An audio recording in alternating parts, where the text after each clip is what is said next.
Good evening, ladies and gentlemen. Welcome into Hoopsville on a Sunday evening. Hope you are ready to enjoy this one. If you got questions for us, as always, tweet us at D3Hoopsville and hashtag Hoopsville. You can also email us hoopsville at d3hoops.com or join us on Facebook at facebook.com/Hoopsville. That is hopefully all scrolling at the bottom of your screen currently to keep you up to date. Lots to talk about, and I feel like I say that every week, because there's always lots to talk about on every single show, Sundays and Thursday evenings, 7 o'clock Eastern time.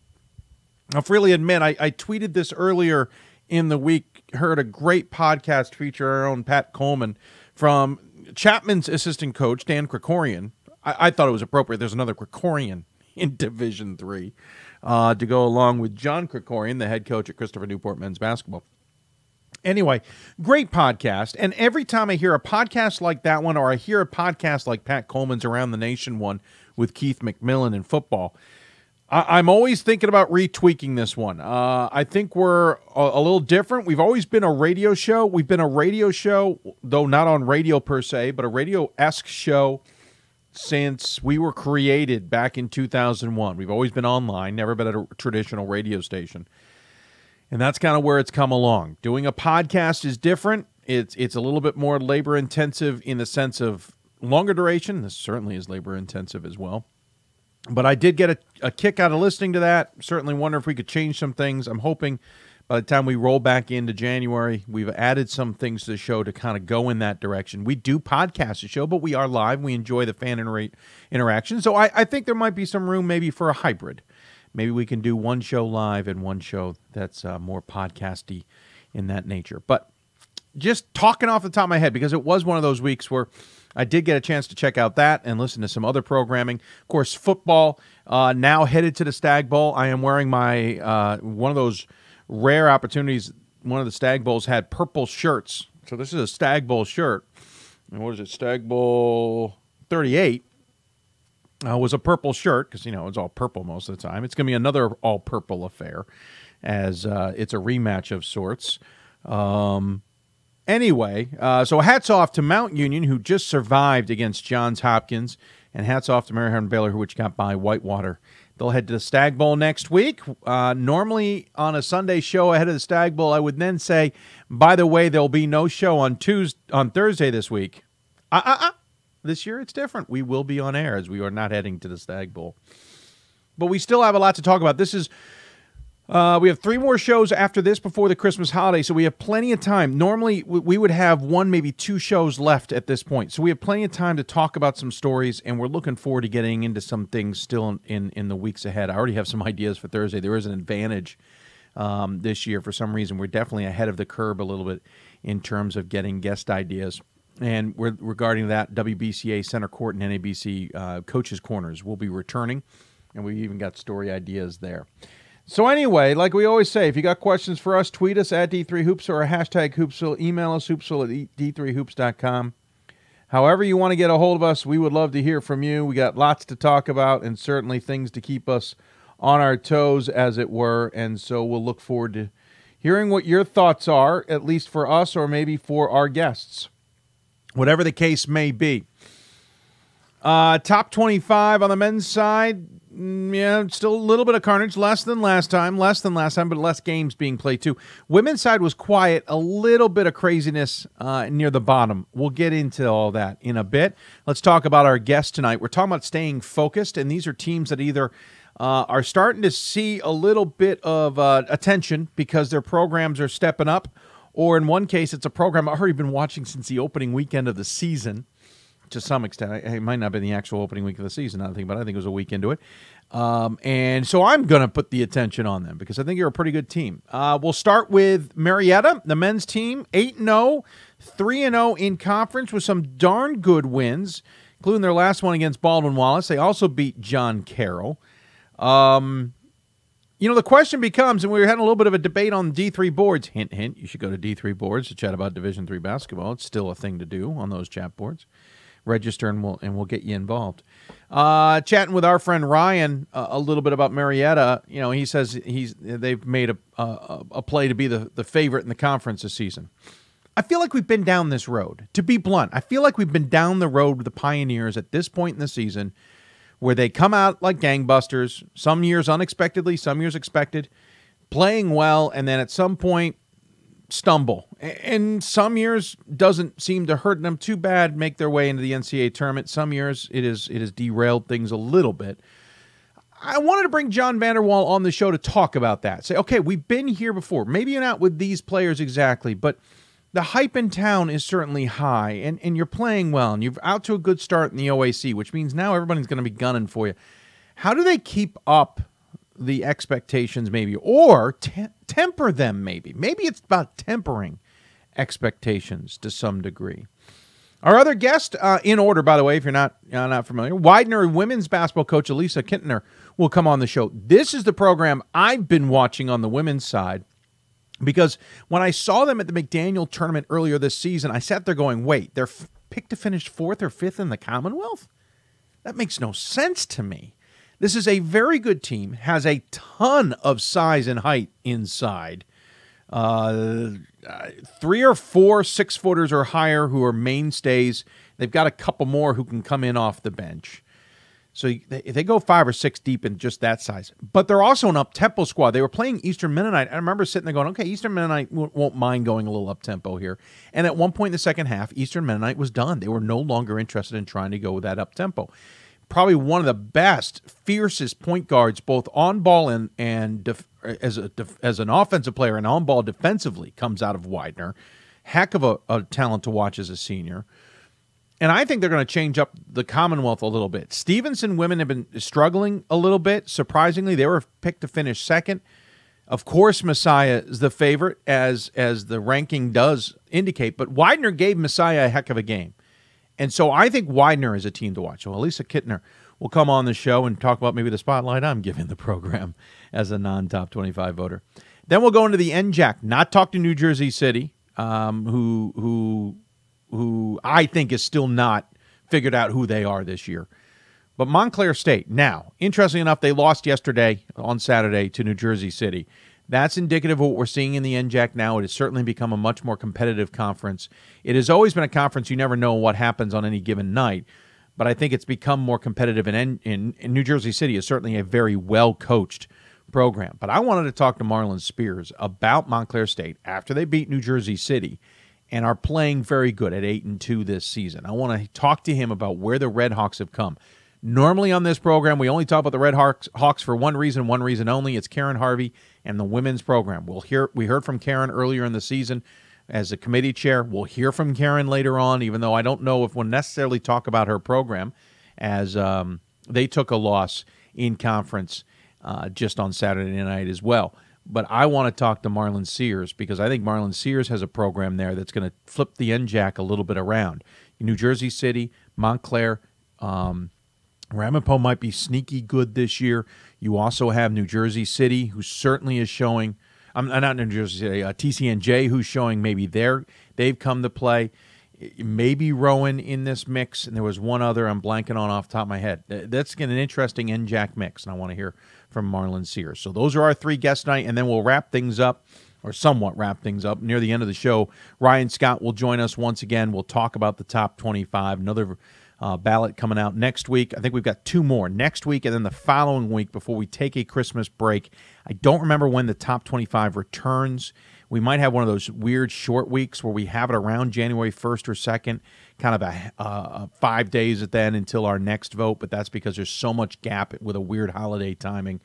So I think we've got 2 more ballots due tomorrow, Monday, and it'll come out Monday evening, and then next Monday. And then I think we take a break, and then we'll come back around New Year's. So that's just your top 25 stuff to keep you in the loop. Again, if you got questions for us, tweet us at D3Hoopsville, hashtag Hoopsville, email us hoopsville at D3Hoops.com, and join us on Facebook at Facebook.com/Hoopsville. We are on simulcasting on Facebook, and Brian Bayman says, love the jersey on the door, go Titans. Yep, the Oshkosh jersey looks good. We finally got a shipment in of new items to hang jerseys. So we have a couple more jerseys we can hang up. We plan in the winter break. I actually have some time. I was looking at my schedule next week. I don't have anything until Saturday in terms of sporting events I have to go to, which is crazy because the last 2 months I've had 3 or 4 games a week. So we have a little bit of time not only to do our Christmas shopping, but come in here and start tweaking the studio the way we've wanted to in the past, and we will be moving things around. We may even put 2 jerseys on that door for all we know. That Hoopsville sign will be moved. I've got an idea for a home, though I don't love it. I have an idea above the door, but for now I think the Hoopsville sign is going to go above the door. We'll play it out and see how it is. Brent Harris joining the program. Sir, welcome in. Good to see you. By the way, I'll tell you all right now, if you have any ideas of discussing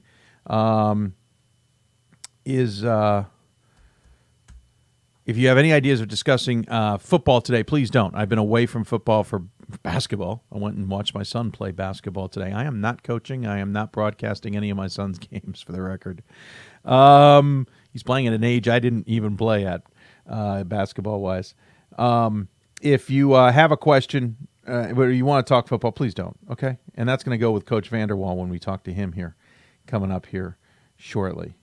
All right, so there you go. Let's talk about what happened this week. First off, I'm going to go in reverse order. I'm going to start with last night. I had a date night with my wife and friends of ours. We gather every couple of months for game night. It's a blast, and you don't really need those details, except we decided to do something different. We went out bowling. It was worth it. It was definitely fun.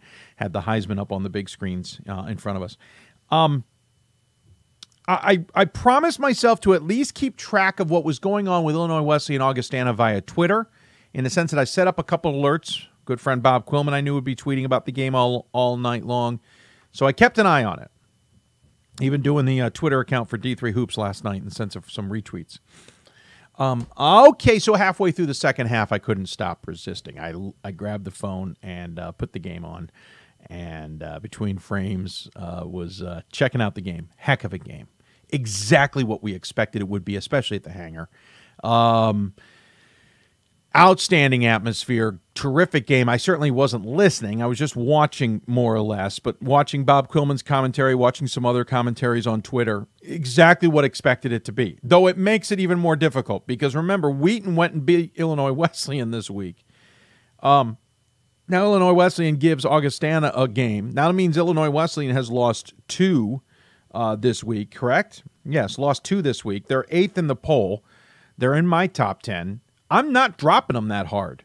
And Ryan Scott and I can talk about this later. I am not going to drop them significantly with those 2 losses. How I handle Wheaton will be the really challenging part there. But I still think Illinois Wesleyan may be a top 10 team despite those 2 losses. But that's what we're getting used to in parity now. And so now it becomes more difficult. How do you shift a team? Some teams I'm much more strict with dropping 2 games. Some I'm not going to be. And so that gets me to the start. Our first team in the top 25 that lost this week was the 8th-ranked Titans. They lost to 90-88 to Wheaton, and then they lost to Augustana 67-60, though that game was closer than 67-60. Plattsburgh lost to Brockport this week, 79-78, after beating Middlebury. I almost want to say that's a letdown game or a trap game that Brockport got them on. Brockport didn't bring back the talent that as much talent as they had for that NCAA tournament team. And to be blunt, Brockport probably should have been in the NCAA tournament last year. Got in.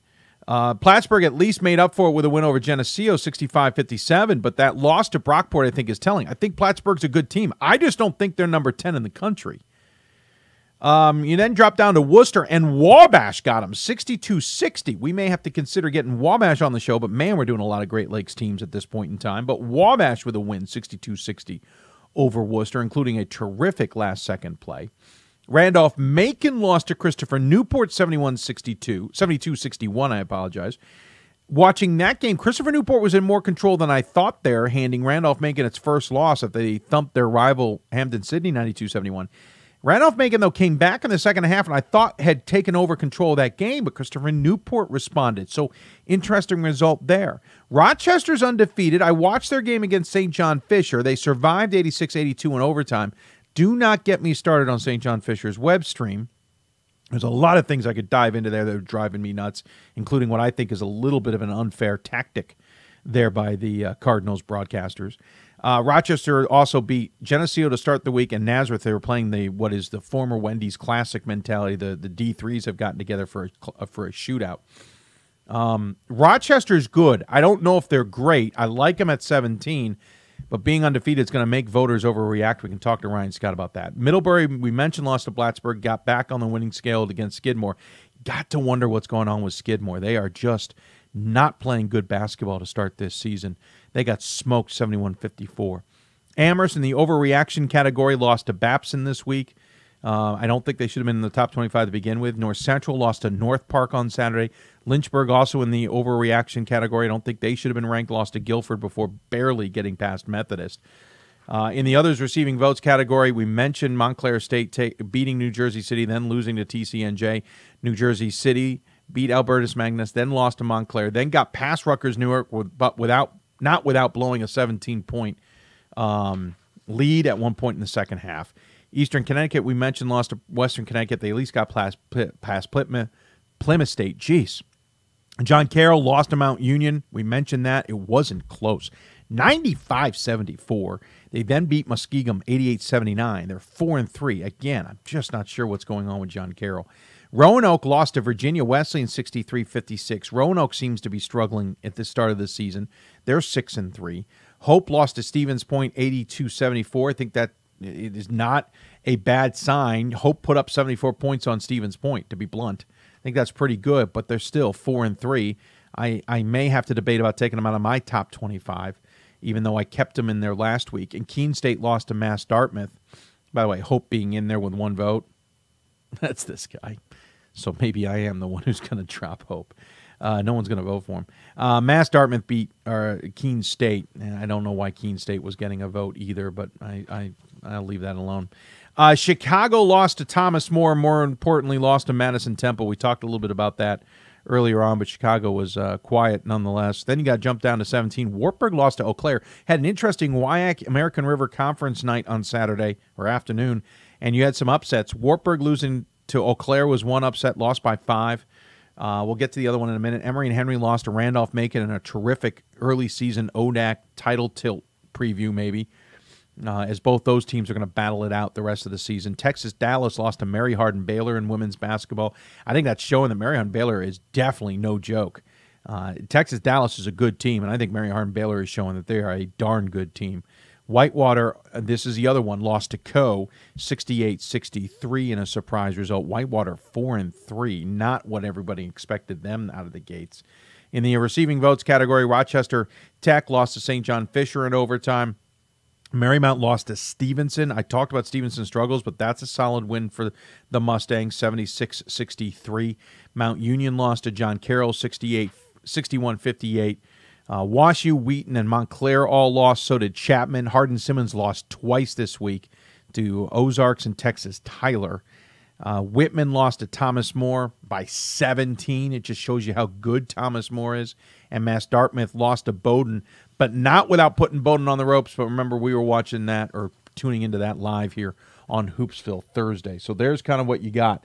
Let's see. Mason Asher says, how will you handle Worcester and Wabash? Even Witt, although they are all playing well. Worcester 7-1, Wabash 7-0, Witt 7-1. Worcester stays in the top 20.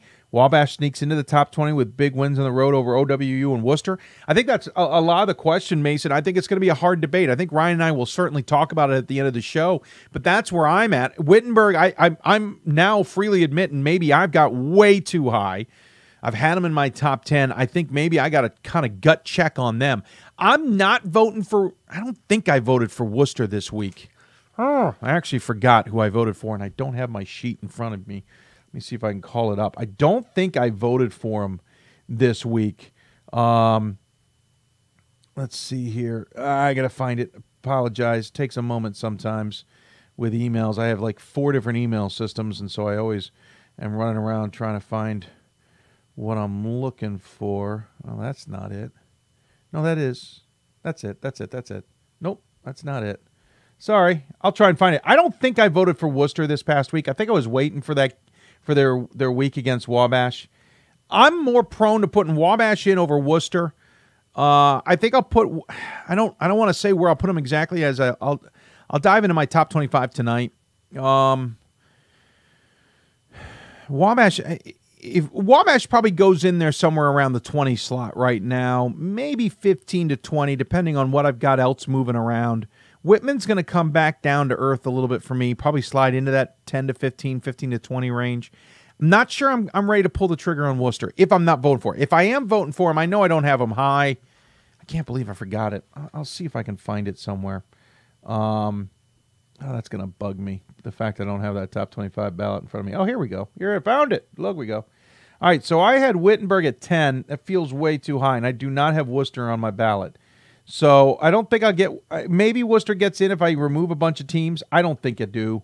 There's an outside chance Worcester gets in. I just don't – I think I have Wabash and Wittenberg on my top 25. But, again, I'm kind of looking at a little bit of a vacuum there. I'm not looking at everybody else who may be in the conversation and all the movement going around too. So it'll be interesting. Whoa, just about at the time. We got to get going. We got to get to our first guest. Speaking of which, it will be Marietta's men's basketball. Speaking of that region, talk to him about what is going on in his land especially, but also what's going on in the conference. I think it's going to be an interesting conversation. I really do want to dive into with him about what's going on and how, again, a hot start for them. How do they kind of get through the middle here? The middle always seems to be their Achilles heel. We'll see what he has to say with a team maybe that not all of us fully appreciate. You're watching Hoopsville, presented by D3Hoops.com from the WBCA NABC Studios. We'll be back with more Hoopsville when we return. I did receive a non-athletic scholarship upon entering school. I got the presidential scholarship, which was huge for me. I think there's more opportunities for academic scholarships in Division III. I did receive academic scholarships. Just being involved on campus, being a leader, all those things combined kind of get me recognized. It's a great experience for me.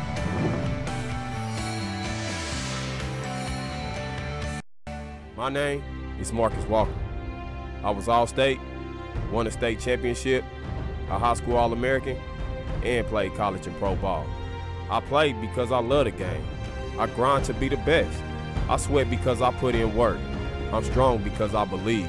When I want to bring it before game time, I come to the house that college basketball built, the CBE. No matter your skill, take it to another level. Elevate your game right here at the College Basketball Experience at Sprint Center.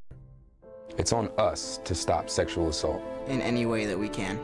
To get a friend home safe. To never blame the victim. It's on us. To stand up. To make our community safe for all. It's on us. It's on us to look out for each other at parties. It's on us. To be more than just a bystander. To step up and say something. It's on us, all of us. To stop sexual assault. Learn how and take the pledge at itsonus.org.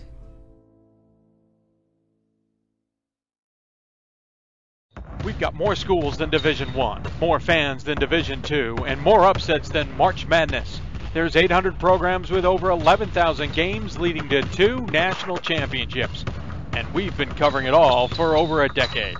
From Eastern to Occidental, from Puget Sound to Piedmont, from Southwestern to the University of New England, and from Hope to Calvin.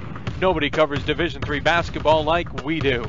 We're at D3Hoops.com at www.D3Hoops.com.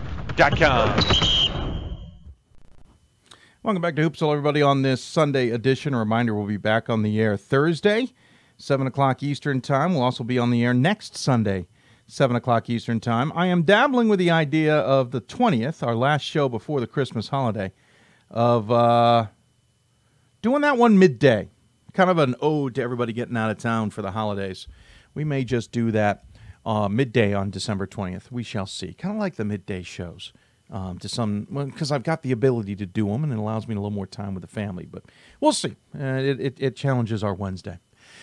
If you got questions for us or our guest, at D3Hoopsville or hashtag Hoopsville on your Twitter, or on our Facebook simulcast, facebook.com/Hoopsville. You can also join us there, or on the YouTube page, or wherever you may be joining us. Bill Gorman, Jeremy Newman, Ron Snyder, Steve Schauer, welcome to the program. Gentlemen, hope you enjoy this one.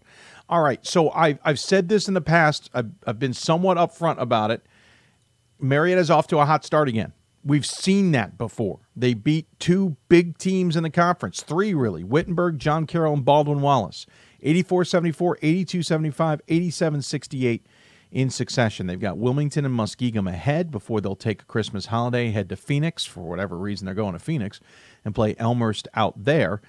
Then they come back into conference and play Heidelberg and Capital on this other side of the new year. Target's gotten bigger on the Pioneers. What do we expect from them? Well, that's why we have this program, and that's why we get the coaches we do. Joining us on the Hoopsville hotline is the head coach of the 13th-ranked Pioneers. It is Jon VanderWal. Coach, thanks for taking the time. Thanks for having me, Dave. Absolutely.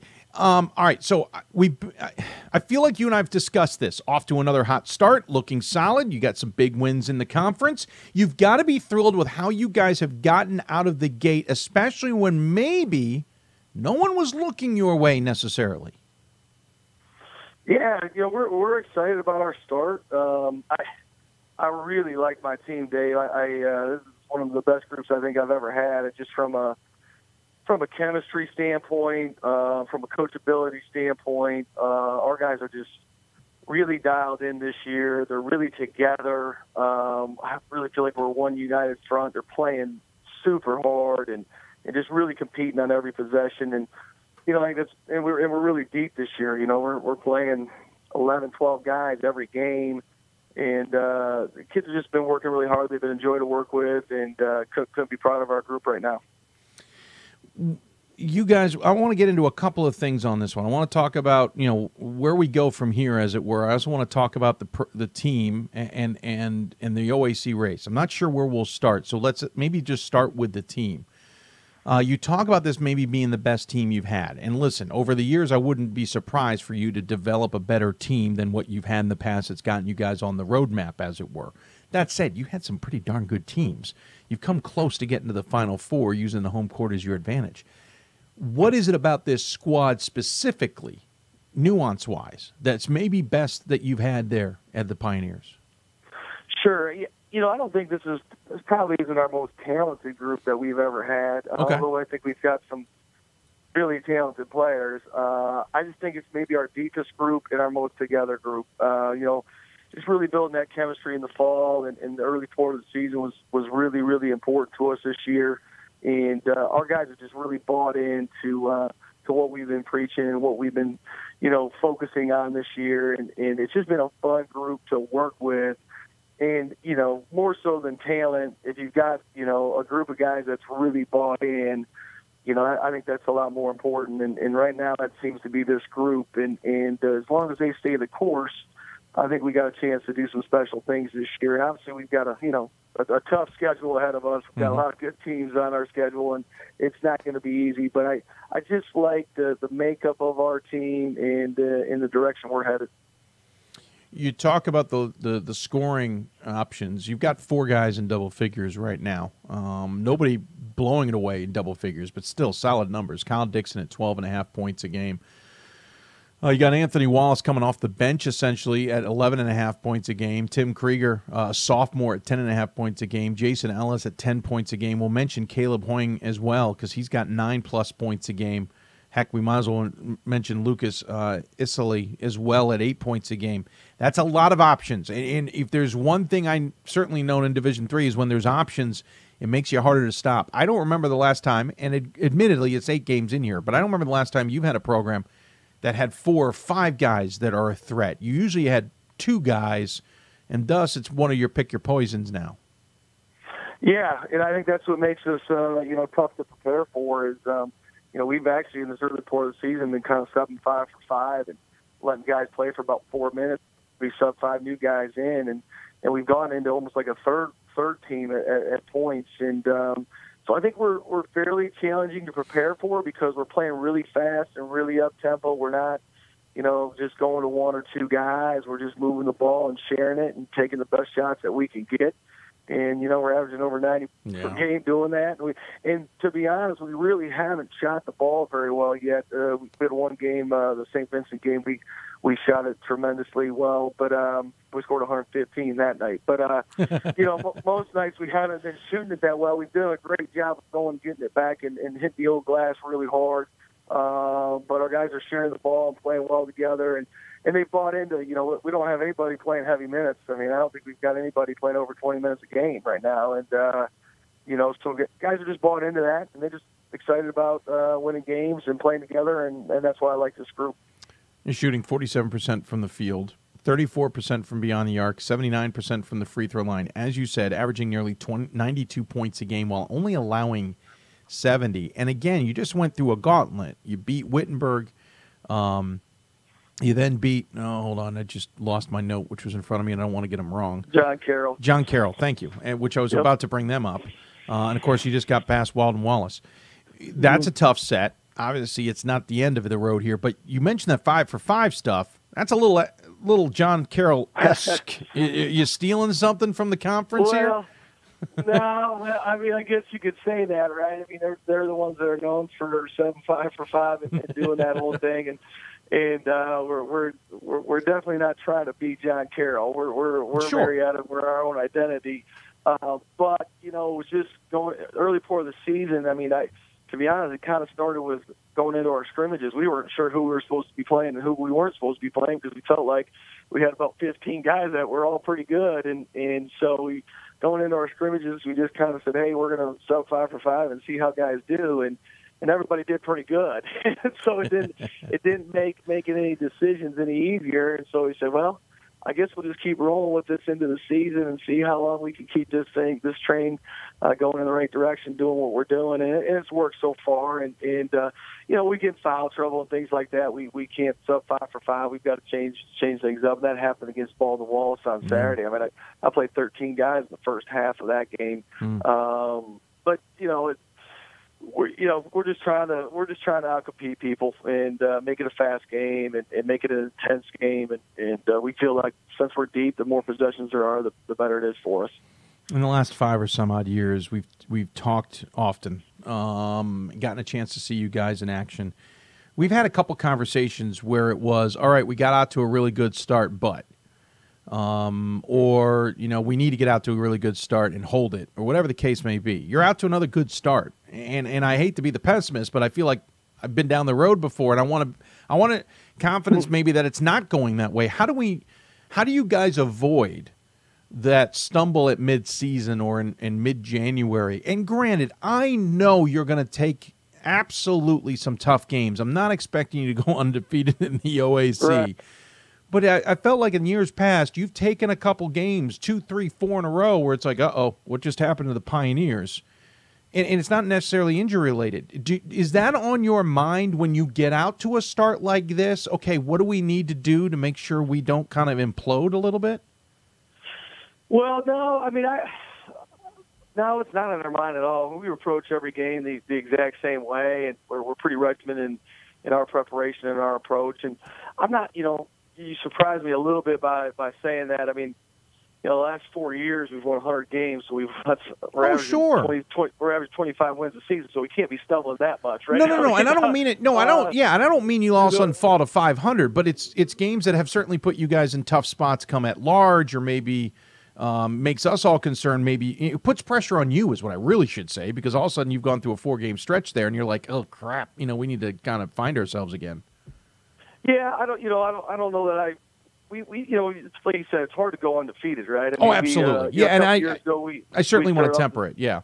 Yeah, we started out the season a few years ago 21-0, and then dropped 2 in a row. And I think anytime you lose a game for the first time, especially when you win a bunch of games in a row, and maybe you lose a game, there's a chance for that second hangover to happen, right? Sure. And because you're trying to figure out, okay, we're not used to losing, and now we just got beat. How do we handle it?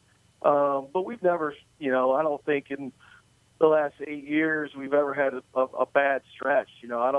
We might have lost 2 games in a row at one point, but for the most part, I think we've been pretty consistent and pretty steady. As I mentioned, we've won a bunch of games. Our guys have done a good job with their approach, and so getting off to a hot start, that definitely doesn't concern me at all. I mean, I'd rather get off to a hot start than a slow start. Yeah, that's true. We're going to just do what we can to keep it going and keep our guys focused. And that's what we do talk about when we put, the last few years we've had a 21-game win streak, a 19-game win streak. We've done some good things like that, and I always talk to our guys during those stretches about, hey, when you have it, you got to learn how to, handle success. Mm-hmm. A lot of times people talk about handling failure, but you really also have to learn how to handle success. And I think there's two big things you always fight. You fight, arrogancy and complacency, and you can't get either one of those. And so we really try to focus with our guys on that. We tell them, hey, listen, whether we win or lose, it doesn't matter. We just got to get better, and that's our goal, right? We just want to get better every day. So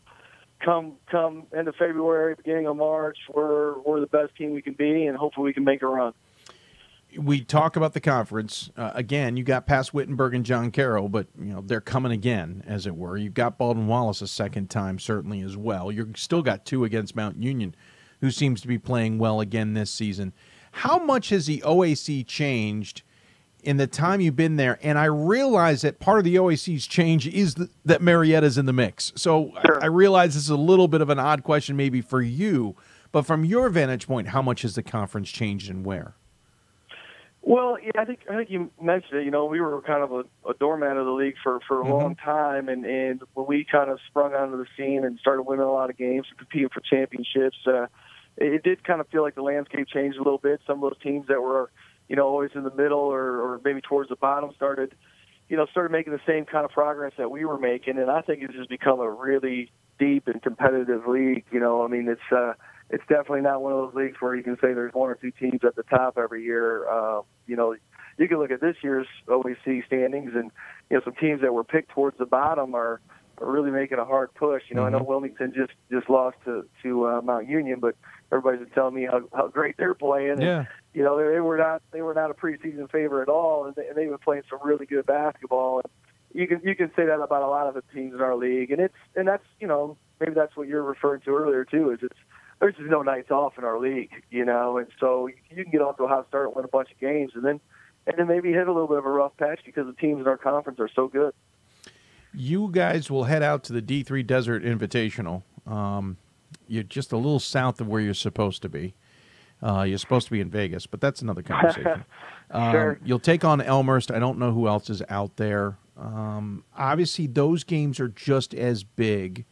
But is it good also way to some degree, and I'm going to circle back on my reasoning, but is it kind of good maybe also to get out of town to break up the sights and sounds and to some degree the fame and fortune, as it were?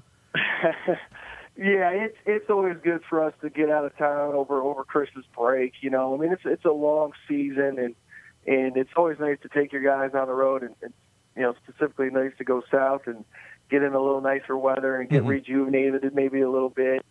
And it's just a great team bonding and chemistry thing when you get a chance to travel across the country and go play a couple games and take the guys somewhere maybe they've never been before. And so yeah, it's definitely good, and I always find it kind of rejuvenating for our team. Marietta is a unique place. I've seen that gym jam-packed. I've seen that gym completely empty. You weren't playing in that completely empty game. The atmosphere and the reaction of the immediate area, the town and the region, because obviously they come from West Virginia as well, because you're right on the border, to see you guys is incredible. I think I read an article recently, $55 million impact they say Marietta Athletics has on the economy in that area. And that area, for anybody who doesn't know, it's true rural, impoverished, I don't want to say, but it's certainly not well-to-do area of the United States. How much does Marietta sports, especially men's basketball, mean to that community? Well, we think we've got a wonderful community here. There's a lot more to Marietta than I think people realize, and it's a decent-sized town, and there's probably a lot more to do here than what people probably give us credit for. But it's a great place. My family's lived here for 12 years now, and we always tell people, man, it has really exceeded our expectations on all levels. And so, I think Marietta Athletics is great for the community, and I also think the community is great for Marietta College Athletics. I mean, the support we get is just incredible. And I always tell people it's the perfect size town or city or community for a Division III school, because it's big enough that our guys can get everything they need to get as college kids, but it's also small enough and we're isolated enough where we're kind of the big show in town. We're front page of the paper, and we got season ticket holders now. We're selling out just about every night and playing in just an electric environment.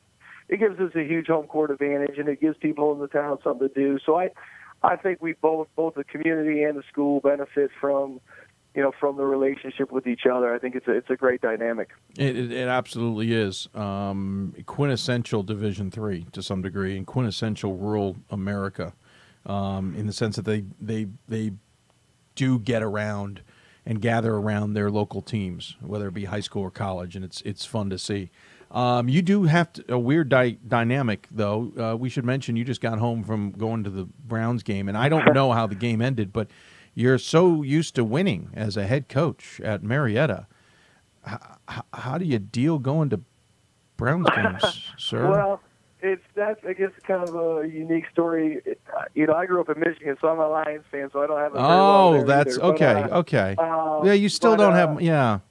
For whatever reason, my two young kids are huge Cam Newton fans. I think the dad has kind of taken over the world of our youth. So, but they're huge Carolina Panther fans. Gotcha. And again, our awesome community here that supports us kind of knows my family really well, and family in town that has season tickets to the Browns said, hey, they're playing the Panthers. Why don't you take the kids to the game? Cool. And so we took them up there, and my wife and I thought, well, this will be good. We'll get to take the kids to see the Panthers, and they'll for sure win because they're playing the Browns. And of course, that the Browns didn't win in the game today, and my little girl was crying at the game, and because she's not used to losing either. So when her Panthers lost today, it was tough.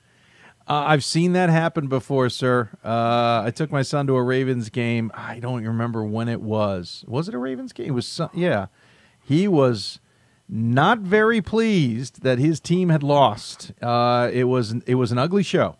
Sure. We had to get used to him, just understanding that happens in sports. He plays sports. That's a cool story. I appreciate you sharing that. Coach, thanks for the time. Obviously, a lot ahead of you. You guys have a long schedule ahead, but it's going to be a fascinating OAC race, and looking forward to it. I appreciate you coming on, being forthright with us, even if maybe we're up a different tree than everybody else. Good luck the rest of the season. As you know, we always give the final word to the coach. Any final words you want to share with those maybe tuning in? No, it's just great being on the show tonight, Dave. Thanks for having me, and thanks for everything you do for Division III basketball. We really appreciate it. Well, thank you, sir. Hey, next time you're heading west and maybe a little south, go a little north. That's all I'm saying. Just sure, a little north. South Point Arena is a nice place. We'll get out there. We're planning on getting out there for that tournament one of these years. We'd love to do it. So we'll be there at some point. Love to see you. Take care of yourself. We'll talk to you soon. All right, thanks, Dave. No problem. Jon VanderWal joining us on the Hoopsville Hotline talking about his Pioneers. His point about the town, I want to reiterate and kind of tie back to Pat Coleman's podcast he had with Dan Krikorian. I can't even remember the name of the podcast. I apologize, Dan. It's a very good podcast. I thought it was well put together. But Pat talked about where Division III really thrives. It's towns like Marietta. It's towns like Amherst, Massachusetts, Williams, Massachusetts, Bloomington, Illinois, even though there's a D1 school in Bloomington. It's those towns that really aren't overly large. The town rallies around what's around them. I'm in the Baltimore area. I'll be honest. You don't see the town rattling around Goucher, even Johns Hopkins, believe it or not. You don't see him going to Stevenson and all of that. McDaniel, you see a little bit of it, but you certainly see it when you get a little bit more rural. Franklin and Marshall and Lancaster is a prime example of that. Marietta is that. And the fact that it's a $55 million impact athletics is on that community, I think is a staggering thought. $55 million doesn't sound like a lot. And Coach may be right. The town may be more than what I'm addressing it. I grew up in downtown Chicago. I grew up in extremely rural and extremely poor Maine, part of Maine. So I understand the dynamic. And Marietta is certainly more than my area is in Maine. But $55 million goes a long way. So really interesting story there in Marietta. And I appreciate Coach coming on. We'll take another break. When we come back, we'll switch to women's basketball, talk about a team just outside of Philadelphia, actually. Widener. And they're pretty good start to the season. And what I think is going to be a pretty good season. Alisa Kittner can either agree or disagree with me. She'll be on the show coming up. You're listening to Hoopsville, presented by D3Hoops.com from the WBCA NABC Studios. More Hoopsville after this. College basketball lives in Kansas City at the College Basketball Experience at Sprint Center. The College Basketball Experience is the place to get your game on. It's not a museum, it's an experience you won't forget. Discover the history of the game in the National Collegiate Basketball Hall of Fame, featuring the Gallery of Honor, Mentor Circle, and Honor Theater. Suit up in the latest CBE logoed Nike gear at the CBE Hoop Shop. Elevate your game today and visit the house that college basketball built. For the love of the game. But for those of us who are Division III student athletes, it's more than that. A lot more. Sure, the game is important, but as we work so hard to build both mind and body, it's more about team. That is why NCAA Division III teamed up with Special Olympics, and in giving the gift of sport to those for whom it seemed an impossible dream, we are working to make this a better world. Help us keep that dream alive. You can make a difference. This is why we love sports. It's in the way they play, free from the pressures and all the money talk. Playing for simply the love of the game, where everyone has a shot at their definition of success on and off the field. This is what we love about sports, and what we can still love about college sports.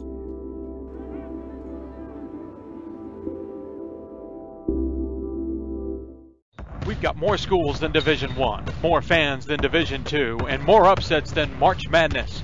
There's 800 programs with over 11,000 games leading to 2 national championships. And we've been covering it all for over a decade. From Eastern to Occidental, from Puget Sound to Piedmont, from Southwestern to the University of New England, and from Hope to Calvin.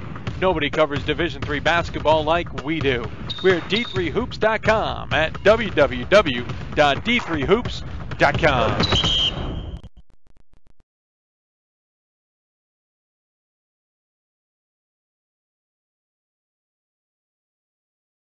Sorry for the pregnant pause. Welcome back to Hoopsville, everybody, on this Thursday evening. Couple of quick comments from the chat rooms, as I noticed. We turned around and spotted those comments. Give me a second here to call them up. Jake Cozen says, Dave, great show. We got that's coming up. We'll deal with that one in a second. That's coming up. Sorry. A couple of great shout-outs to Jon VanderWal coming on here. I can see Jon coaching in the NBA. Hey, Chuck, let's keep Jon to ourselves, okay? I'm a little selfish that way. Daryl Duncan says, talk about focus. Thomas More women came over to Washington State and showed why they're the top shooting team in the nation. The Saints destroyed my Whitworth Pirates and then put on another shooting clinic against Whitman the next day. Shots were dropping from all over the court. Sort of fun to watch. Daryl, we'll talk more about that coming up as well. Speaking of women's basketball, let's make transitions into that. And joining us, or one of the programs I got a chance to see to start this season was the Widener women's basketball team.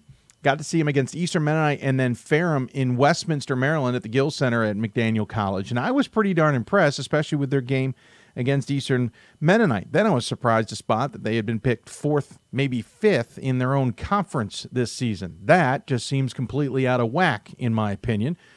So I waited a little bit of time, bided my time, wanted to see what they did. Well, they lost to Messiah in overtime, 69-66, and then have gone through the rest of the conference, beating Alvernia, Albright, and Hood. Time to get them on the show. Joining me on the Hoopsville Hotline is Alyssa Kittner. And, Coach, thanks for taking the time.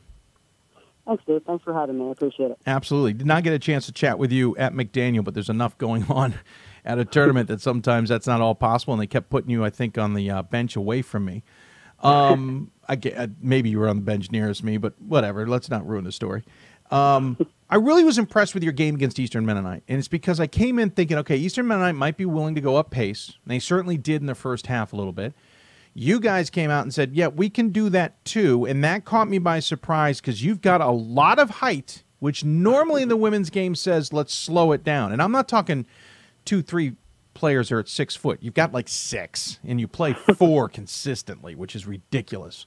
But you also have in a point guard one of the more ferocious guards in Madison, Ireland that I've ever seen play, at least in the last handful of years. You guys came back on Eastern Mennonite, and all of a sudden they were the ones who didn't want to go up pace anymore. They tried to slow things down, and Madison almost seemed to thrive on that. You guys who ended up winning that game, and then against Ferrum, I felt bad that Ferrum was going to stand no chance, though they came back on you guys. Am I reading your team correctly? You don't mind going pretty high tempo here because your tall players can certainly go up and down the court, and you've got a spark plug in Ireland that is just ridiculous. That's the game plan. Okay, good. All right, great. Thanks for coming on, show. I appreciate it. And that is it. I mean, you nailed it on the head. We're an up-tempo team with not having Minnie Ireland as our point guard. We want to go. She's a great floor general, can facilitate really well. So whenever we get out there, we really want to push the ball. And good thing is we do have some 6-footers that can keep the pace, and that's pretty much what we want to do. We did go in, and our whole goal this year is to run teams, and hopefully from third, fourth quarter, with how many kids we're playing, we kind of wear them down. Mm-hmm. And that's the goal of this season. You know, I have a good point guard. I got some scorers around her. And if we can play some good defense, get some defensive rebounds, we want to get out and go. You're listed with 4 players at 6 foot, and I want to make a point of this because you got Kiara Schenk at 6 foot tall. You got Emily Hardy at 6'2". You got Charlotte Stern and Olivia Pennypacker both at 6 foot. But I'd argue Jasmine Franklin at 5'11" and Izzy Hamlin at 5'10", or maybe, and I don't say this often, undersized. I think they're just as 6-footers in reality as well. And you're willing to go into that depth. A lot of times you take a 6-footer out, 1 or 2 of them. You don't have the 6-footers to put in, or you don't have the faith to put them in. You're more than willing to put all 6 of them in at some point in time. Yeah, we're really trying to go deep this year. We're trying to wear teams down. And in order to do that, we got to play anywhere from 11 to 13 players is pretty consistent what we've been doing this year.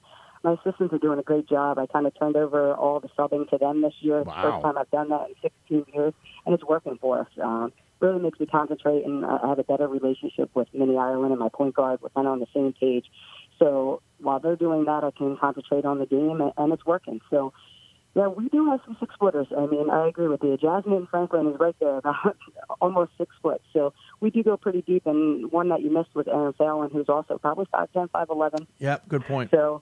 So we do have some 6-footers, but they can all run, and that's the benefit with us right now. I don't have to slow it down because we're tall. Yeah, that was the thing. That's exactly what kind of stood out to me during the games was that, okay, how do you slow Ireland down? What my thinking was, okay, she gets a couple 6-footers, and I think at one point in one of those games, and I want to say it was against Eastern Mennonite, you had 3 6-footers on the floor. And I'm thinking to myself, they're going to have to maybe back off a little bit here. No. Ireland was still full bore there, and you guys were getting up and down the floor and full court pressing and man in your face and all of that. And not fouling a lot either. A lot of teams get too aggressive. You guys are very disciplined. Now, granted, I saw you early in the season. I don't know how much it changed, but it seemed like you're really disciplined. Well, I appreciate that. I try to tell them to keep their hands off. That's obviously a point of emphasis this year. Yeah. Got a little foul trouble actually yesterday. So okay. As well as it's been going, yesterday we had a little problems with touching a little bit too much at foot. But we try to stay disciplined. We really focus on that in practice, do a lot of defensive drills, and call it on them when they're doing it, just to make sure they know this is the way it's supposed to be played. You played 10 players in all 10 games. You played 11 in 9 of the 10 games. You played 12 in 7 of those 10 games. You obviously go deep. It does, though, go through Rimmer. Nearly 20 points a game, shooting 46% from the floor, 45.5% from beyond the arc. Hands out 2 assists a game. You then got Erin Phelan at 12.5 points a game. Then Medicine Ireland at 7 points a game, and of course 7 assists a game. Yeah, she distributes, and then 6.5 out of McCracken. So all of those glorifying things to say about the bigs. It seems odd that you're not getting more scoring from more players. Is that maybe the one thing that this team needs to maybe get more out of is more offense? Yeah, I would like to see. We're missing some bunnies a lot lately. I feel like we're hitting the hard ones and missing the easy ones. So I think as the season goes on, especially because we're so young, I think that's going to come. I just don't think we're disciplined enough right now and focusing enough, and especially when we get out and running in that third and fourth quarter where we want to get people tired. We're a little tired, too, at that point, but we need to focus on finishing a little bit more and get the scoring up. I mean, we're averaging 70 a game, which is pretty good right now, but I think it could be a lot higher, to be honest. It certainly seems like it could be higher, too. Beat St. Mary's to get things going. Penn State Brandywine was a win as well. Eastern Mennonite Ferrum, as we mentioned. Newman and Marywood. Then you had that battle with Messiah. I again was surprised that the conference coaches picked you guys somewhere around 4th or 5th in this conference. And I know Stevenson was picked 2nd, but I really felt you guys are higher up in that grouping. I can't imagine this isn't coming down to you and Messiah, maybe Stevenson, for the top of this conference, especially considering Albright has taken a significant step back after the talent that they lost. It feels like you can fill that void and make things a little bit interesting. Is that your take, too? Do you guys think you're better than you're being perceived? I don't know if we're better than when we're being perceived at this point, because I'm not sure how good I think we are at this point. Okay. I think we're completing games. I think we're gritty. We grind it out. We're winning, but I don't know if we played a 40-minute game yet. And I think once you see that, it could be a different conversation. But right now, we're doing what we're supposed to do, but we got to get better. We got to continue to practice hard. We're in a very tough conference, as you know. Yeah. We did have a test early in Messiah, took them down, went into overtime. But we have Lycoming coming up on Saturday. Yeah. That's going to be a really tough game for us, and I think we'll find out where we really are after that game. But I do think we're good, but I think we can definitely get better. Just being so young, I only have 4 upperclassmen, and I'm playing 3 freshmen at times at the end of the game. So I can't imagine that that's not going to grow as the season does. On Saturday, yesterday, Aaron Fallon had 30 points for us against Hood. It was a nice little surprise. So we're getting better every day. I don't know if I'm surprised we were picked because we haven't been very good the last couple of years. Sure. We struggled, but this year's chemistry is a little different. Our energy, we're up-tempo, unselfish play, and our defense is really clicking and they're buying in at this point. Yeah, last season 12-13, the year before 9-16, the year before that 13-12. You've been hovering around since 2013's breakout year of 24-6, around 500 for the most part. I'll talk about the team a little more specifically in a moment, but let's just talk about the schedule ahead. You've got Swarthmore and Lycoming, as you mentioned, out of conference, in conference. Then you'll play Curry and Sage down in Fort Lauderdale before taking your break, and then you get back, and it's all conference all the time. Love Val, Stevenson to get things rolling. How do you keep everybody focused at this point on the season with not only a trip to Fort Lauderdale coming, holiday plans for players, the finals that you're in the middle of? That can make these 2 games ahead, especially, a little bit of an afterthought.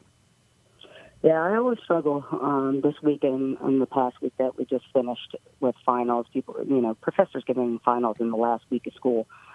I have a lot of nurses on my team. Yeah. I think I have at least 9, maybe 10 nurses out of 16, and they're high academic kids. So they're really focused on their academics, and we try to give them a little break, but I knew I had to play a game during finals this week, especially with conference coming up on Saturday. So I threw Swarthmore in there on Tuesday, trying to just make sure we're still playing. And I'll give them a couple of days off. But I think once we get down to Florida, we'll focus again, and once we come back, we'll get a week off, and then we have Lebanon Valley at home, and that's going to be the start of making sure we're going game by game. And that's the most important thing, is focusing on the upcoming game, not looking ahead or not looking past anybody.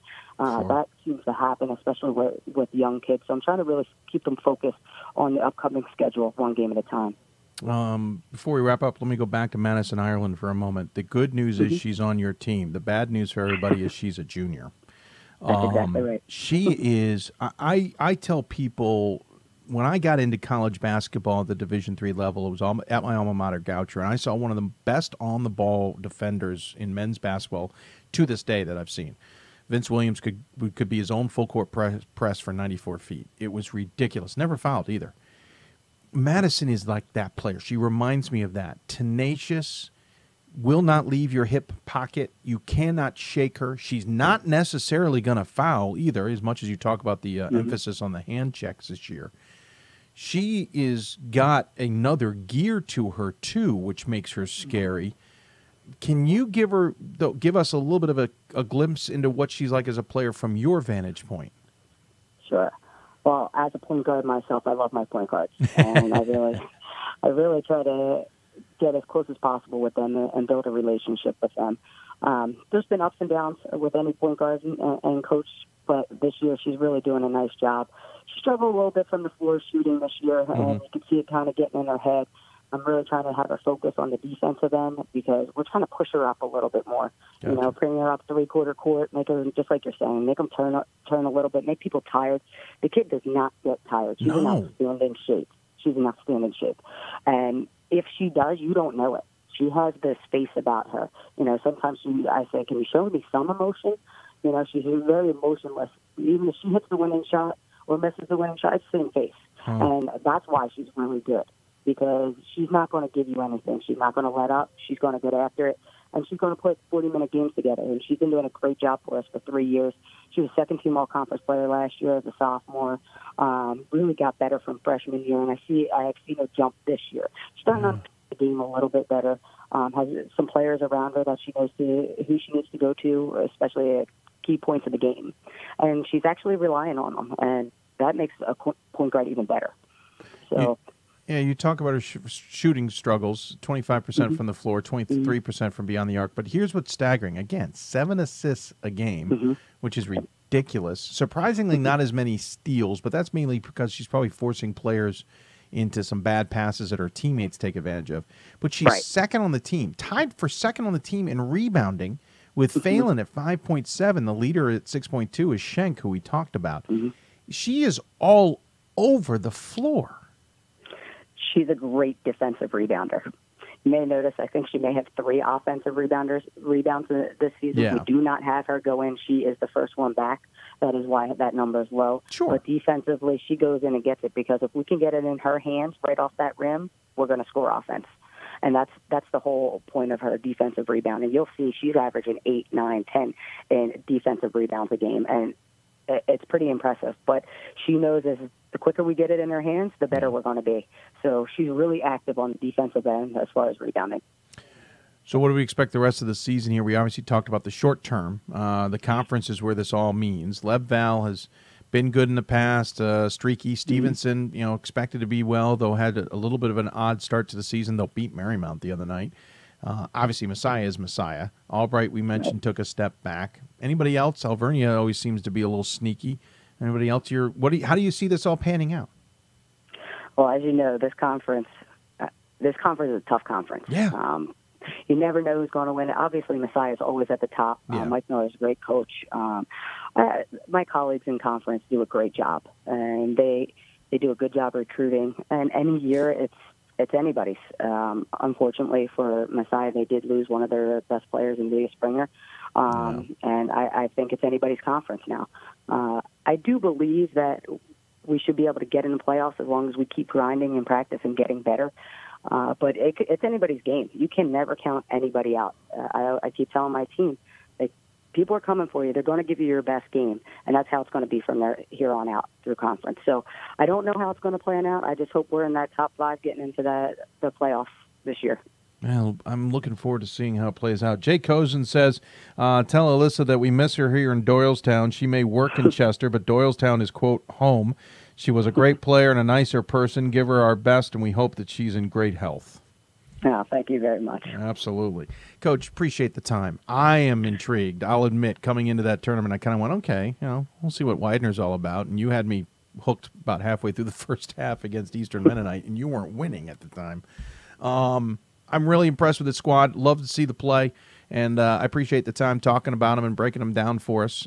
We have a tradition on the show. We always give the guests the final word. Any final thoughts you want to share with those who may be tuning in? Definitely. Dave, I want to thank you. Thank you for everything you do for D3 basketball. We love listening to your show. It's been great, and I really appreciate you having me on. Well, thanks for the kind words, Coach. Have a wonderful holidays. Safe travels to Fort Lauderdale. I feel horrible for you in Fort Lauderdale. You might miss a couple snowstorms up here while you're down there. I hope so. Exactly. In the meantime, take care. We'll look forward to talking about the Pride as we get closer to the conference tournament time. Great. Thanks, Dave. Take care. Alyssa Kittner joining us again from Widener. Oh, I just noticed the graphic was misspelled. Forgot an I in there, folks. It's Widner, apparently, on tonight's show.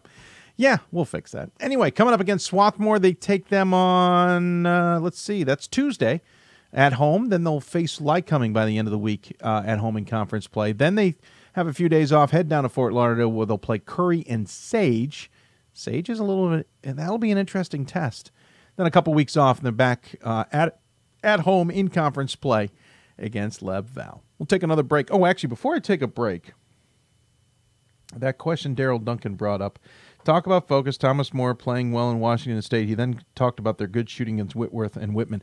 I'll tell you honestly about Thomas More, what surprised me was they weren't tired. Thomas More, I thought, was starting to struggle a little bit. They beat Chicago, barely got past, granted, a good Marietta team. I thought the trip out to the West Coast would drain them. They won Whitworth 104-65, then beat Whitman 80-63. that surprised me. I'm hoping we get them on the show this week to talk about it, in particular Madison Temple. But Thomas More, remember, is having to slam all these games into the early two-thirds of the season because they aren't going to be able to play from about mid-January on many games in Division III. So they're 11-0 already, and yeah, I was really impressed with how they went out west. And with that, we'll take a break. When we come back, we will talk back to men's basketball, head into New Jersey, so one side of the Delaware River to the other. We'll talk to Montclair State men's basketball. You listen to Hoopsville, presented by D3Hoops.com for the WBCA NABC Studios. More Hoopsville after this. I'm a Division III student athlete, and I know how powerful words can be. The term gay doesn't mean stupid, lame, or less than. So I pledge to speak up if I hear the term gay used in a derogatory way or any other homophobic terms. If you can play in Division III. I'm a Division III student athlete, and my teammates unconditionally accepted me as part of their family. So now I pledge to do the same for others. If you can play in Division III. I used to never really talk, ever. I was afraid if I said something wrong, everyone would laugh at me. But then I started to play golf with Special Olympics. It helped me to find my voice. And now everyone else is speechless. We've got more schools than Division I, more fans than Division II, and more upsets than March Madness. There's 800 programs with over 11,000 games leading to 2 national championships. And we've been covering it all for over a decade. From Eastern to Occidental, from Puget Sound to Piedmont, from Southwestern to the University of New England, and from Hope to Calvin. Nobody covers Division III basketball like we do. We're at D3Hoops.com at www.d3hoops.com.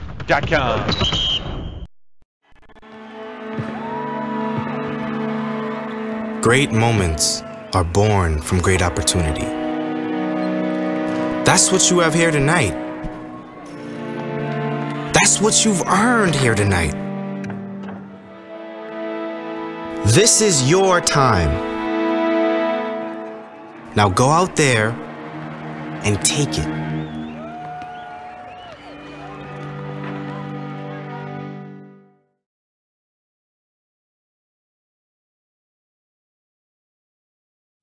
And welcome back to Hoopsville, everybody, on this Sunday evening. Hope you're enjoying the program. We certainly are.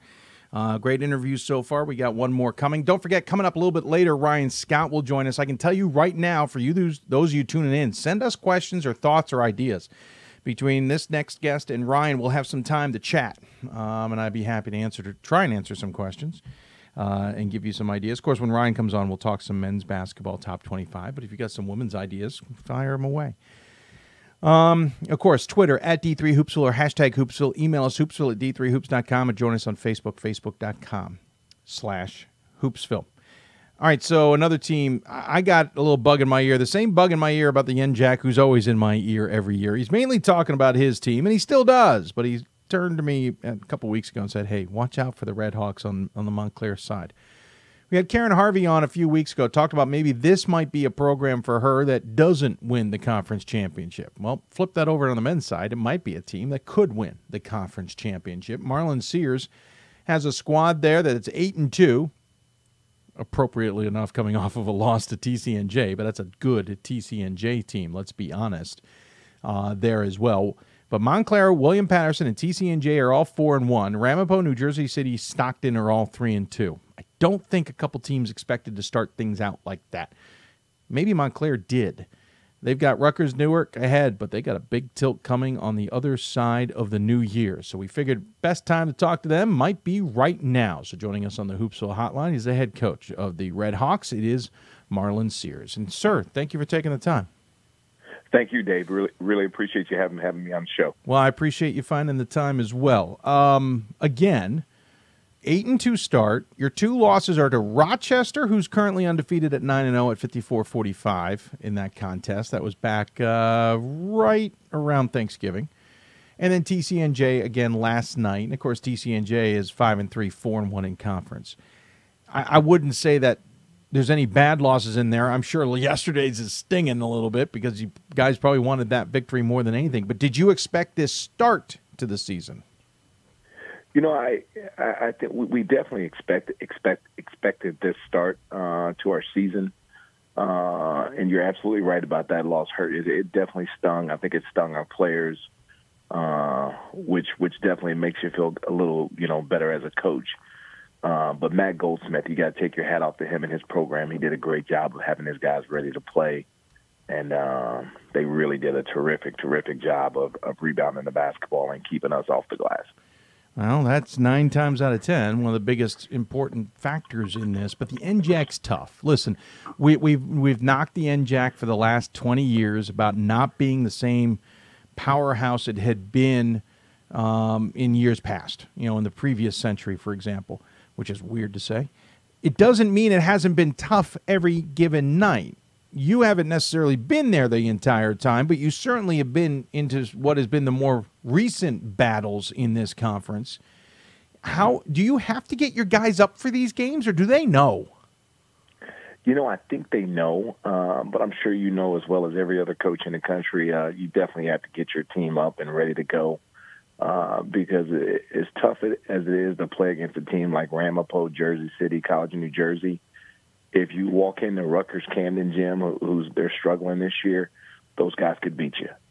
So you definitely have to get these guys ready to go every single night in this league because it is between you. It's just a meat grinder. Mm-hmm. Meat grinder is, I think, about the right way of describing it.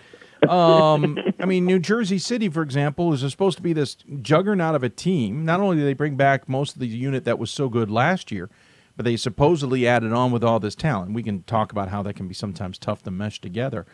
But, they're 3-2 in the conference. You guys beat them earlier this week. This isn't going to be a very easy road in the NJAC, and is there almost concern you guys beat each other up too much, if you know what I mean?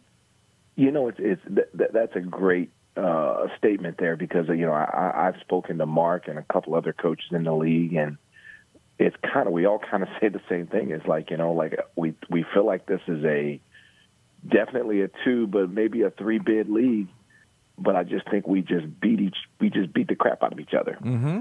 And, you look at our record at the end of the year, and sometimes a team that probably should be getting to the NCAA tournament doesn't get in. But as far as NJCU, like you're talking about a talented basketball team, there's no question. I think they're going to be fine. I think they're dealing with a few injuries and things like that, Mm-hmm. but he's definitely going to get those guys going in the right direction. There's no question about that. You took on 3 of the toughest teams in the conference. Ramapo, for what they have put together in the last few years. Granted, going through a little bit of a rebuilding/retooling year. You beat them by 20. Then you knocked off New Jersey City by 5, and then TCNJ thanked you for that effort by beating you by 10.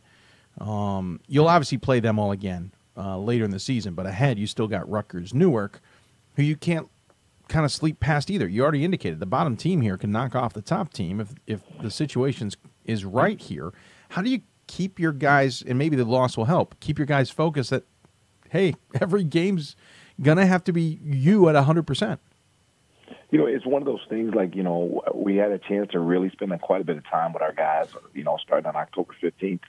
And one of the things they kept reiterating to me is they want to get better daily. Mm. And I think if you show up to practice and you're getting better daily, and then you're spending that extra time in the gym working on your shot and things like that, it'll take care of itself.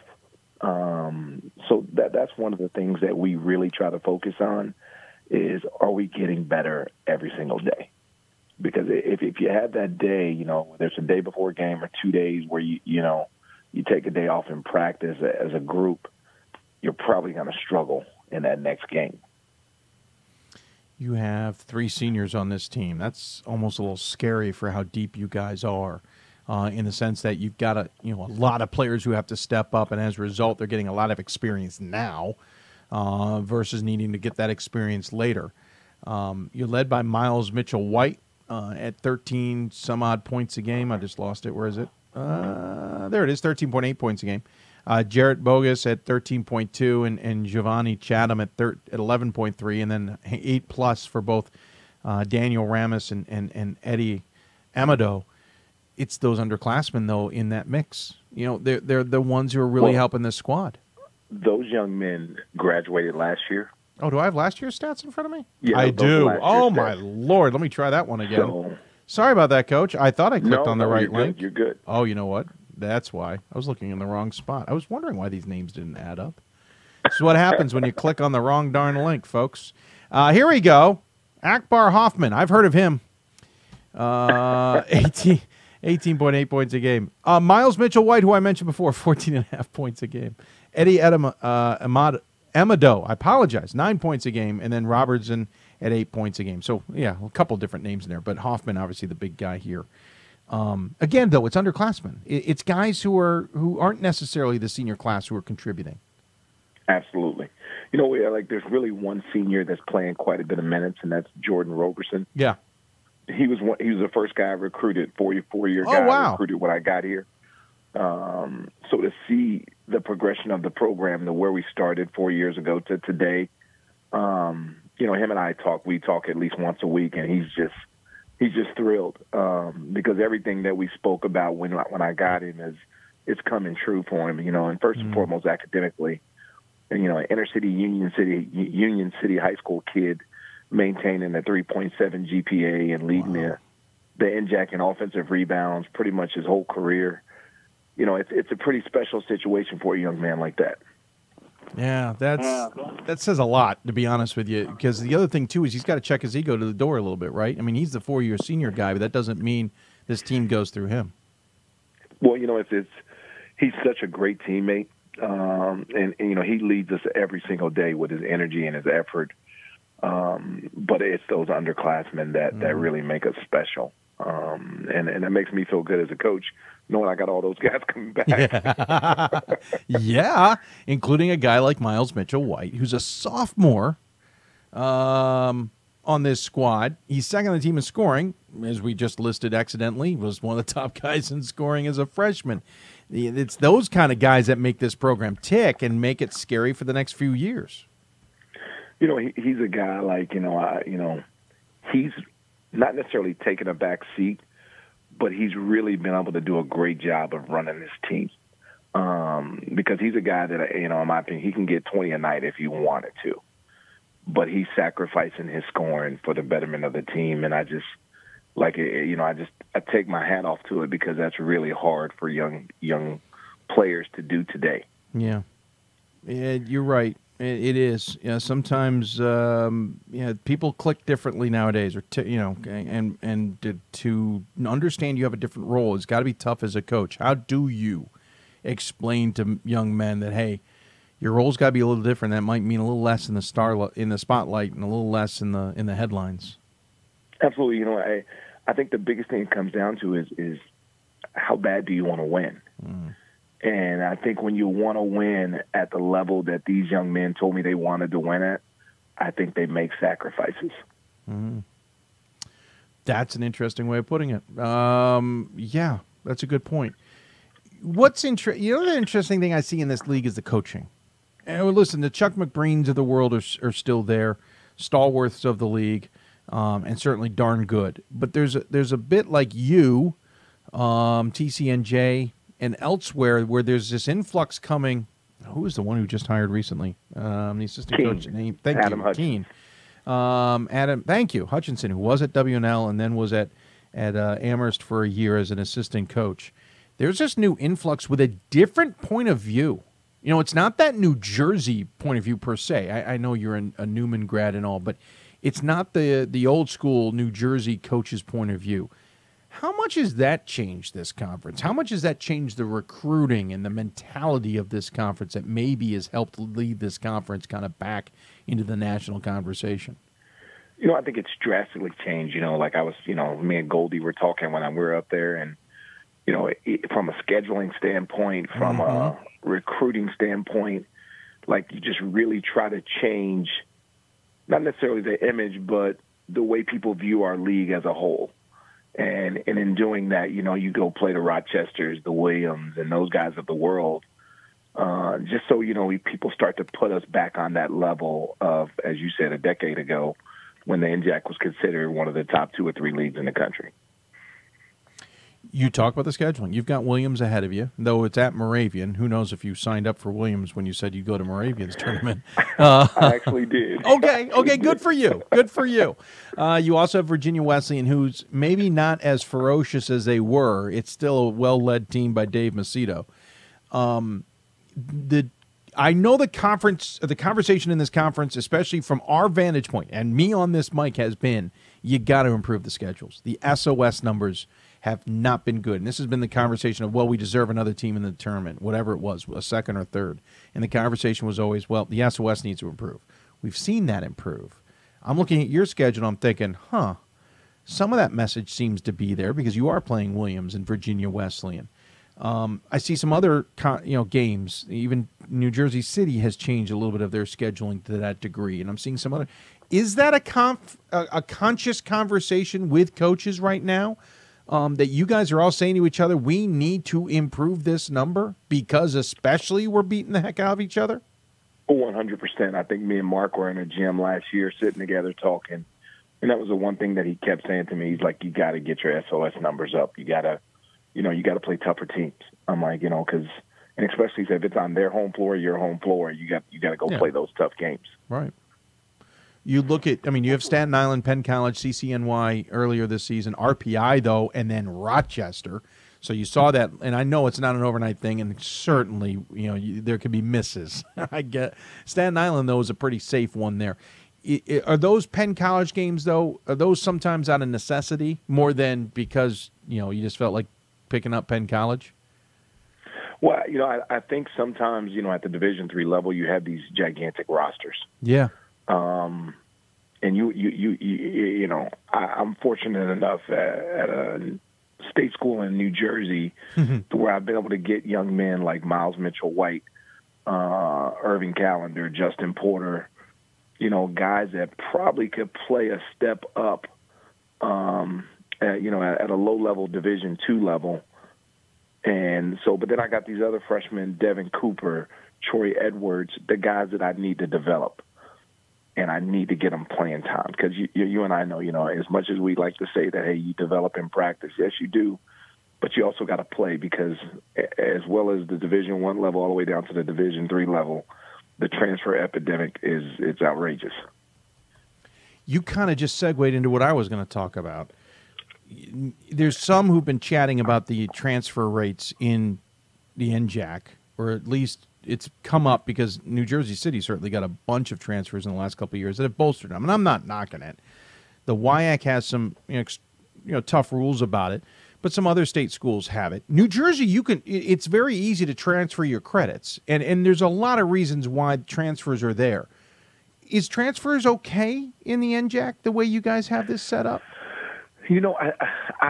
Me personally, I think it's completely okay because, hey, at the end of the day, you're giving a kid a chance. Right.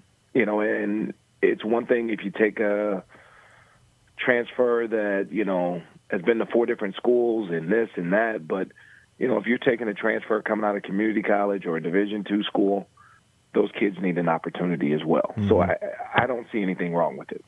Just obviously high profile sometimes puts it out of whack too. And, we don't necessarily have like entire teams transferring. So yeah, and I think part of what people don't see is as you said, you brought up NJCU. Like I think they don't see that Mark's graduation rate. They're not seeing that side of it. Yeah, like those kids are not only they're going there, but they're graduating. They're walking out of there with a degree. Yeah, that says something. It absolutely says something. When you guys can have that. Coach, appreciate the time. You got Rutgers Newark ahead. Obviously, you guys are good. People know you're good. It's going to be a battle in the NJAC. What's on the chalkboard as a successful year, or maybe the bar that you guys have set for yourselves? I think one of the biggest bars our team set for us, these young men is they want to play in the NCAA tournament. And so that was part of the reason of we ramped up our schedule a little bit, and you got to take care of business in the NJAC. That's what this thing is going to come down to for us. Well said. You got to take care of business in the NJAC, but it also helps to have a little bit of a backstop in case that doesn't happen, because only one team's going to get out of there with that automatic bid. As much as you might want lots of you to get the automatic bid, only one is allowed to have it. I'm sorry. It's just the rules. It's the rules. Coach, thanks for the time. Really appreciate the point of view. Congratulations on the team. We always have a tradition. We allow the coaches to have the final word. Any final thoughts you want to share with those who may be tuning in? Best of luck to everybody out there. Happy Merry Christmas. Perfect way to say it. Coach, happy holidays yourself. We'll talk to you soon, and take care. All right, take care. Bye. Marlon Sears joining us here on the Hoopsville Hotline. Again, they got Rutgers Newark coming up on Wednesday, I believe. Then they'll take a little bit of time off, 18 days to be exact.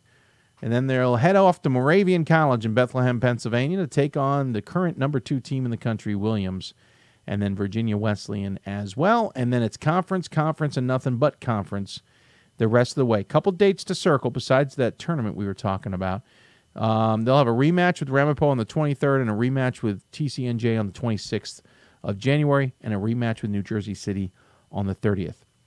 Those 3 dates alone could have a huge impact on where the conference goes in terms of wins and losses and who's in the lead and all that stuff rest of the way. We'll take a break. When we come back, we'll have a short period of time to answer your questions, chat about what's going on in Division III before we get Ryan Scott in here to do our Top 25 double take and wrap up the program. You're listening to Hoopsville, presented by D3Hoops.com from the WBCA NABC Studios. Back with more after this. I coined my definition of success in 1934. My definition of success is peace of mind attained only through self-satisfaction and knowing you made the effort to do the best of which you're capable. It's like reputation and character. Reputation is what others perceive you to be. Character is what you are. My name is Marcus Walker. I was All-State, won a state championship, a high school All-American, and played college and pro ball. I played because I love the game. I grind to be the best. I sweat because I put in work. I'm strong because I believe. When I want to bring it before game time, I come to the house that college basketball built, the CBE. No matter your skill, take it to another level. Elevate your game right here at the College Basketball Experience at Sprint Center. Something I discovered in myself is that if I have a goal, then I can accomplish it. It's a well-rounded experience. At a Division III school, you primarily a student athlete, so the school is really shaped around you developing yourself as a complete individual. It helps a lot that you have a family with your team that can guide you.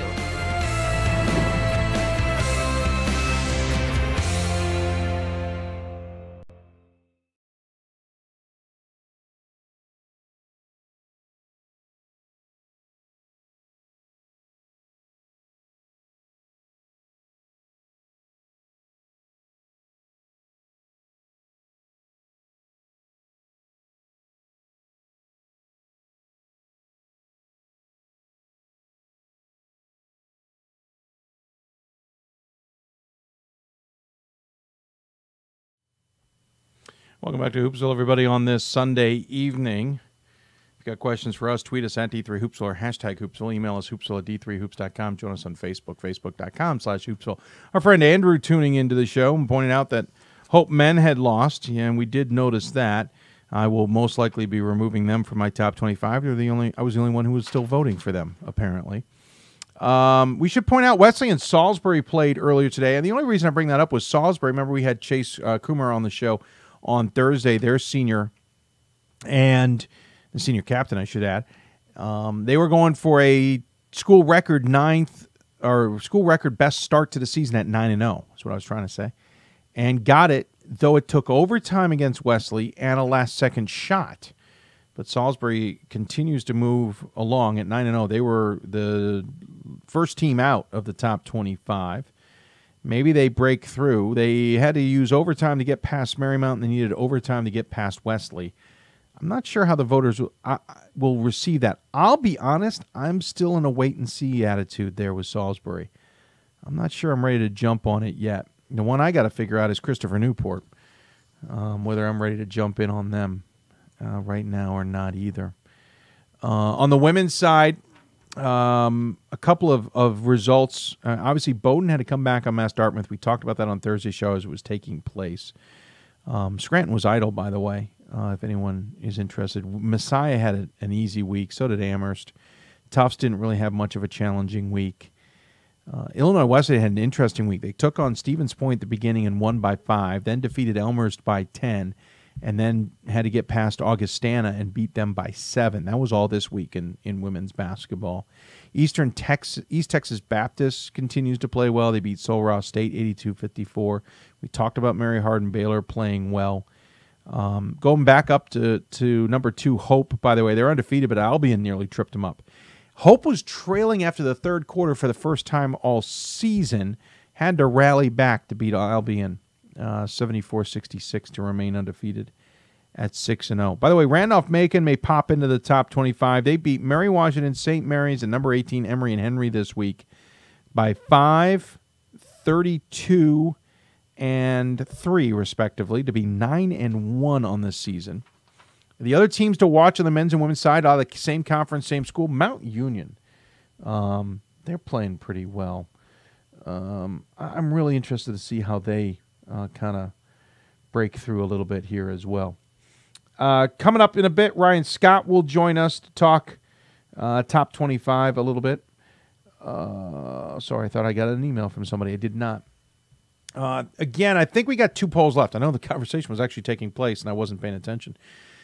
We'll have a top 25 this week, and I believe we'll have one more the following week. There's enough games taking place, so we'll keep an eye on that just to see what happens. I have a feeling that could be interesting. There's enough movement. On the men's side we'll talk about, but on the women's side, I think Bowdoin at least stays number 1 for now. I think that Mass-Dartmouth game will startle some voters. I think for some voters they'll expect it. And maybe vote a little stronger for Mass-Dartmouth, to be honest. St. Thomas continues to play well. They beat Bethel 73-64 and then rolled over Carrollton 92-30. We talked about how good Thomas More is. I do wonder if Thomas More starts to garner a few more votes.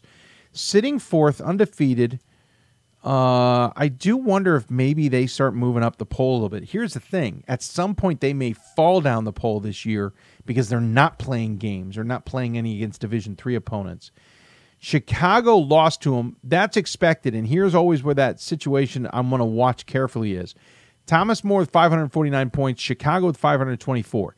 If Chicago loses a chunk and Thomas More doesn't gain any, then I'm going to be disappointed. If Thomas More gains a bunch and Chicago loses, it's going to kind of indicate to me that voters who had that flipped it back, and I'm going to be fine with it.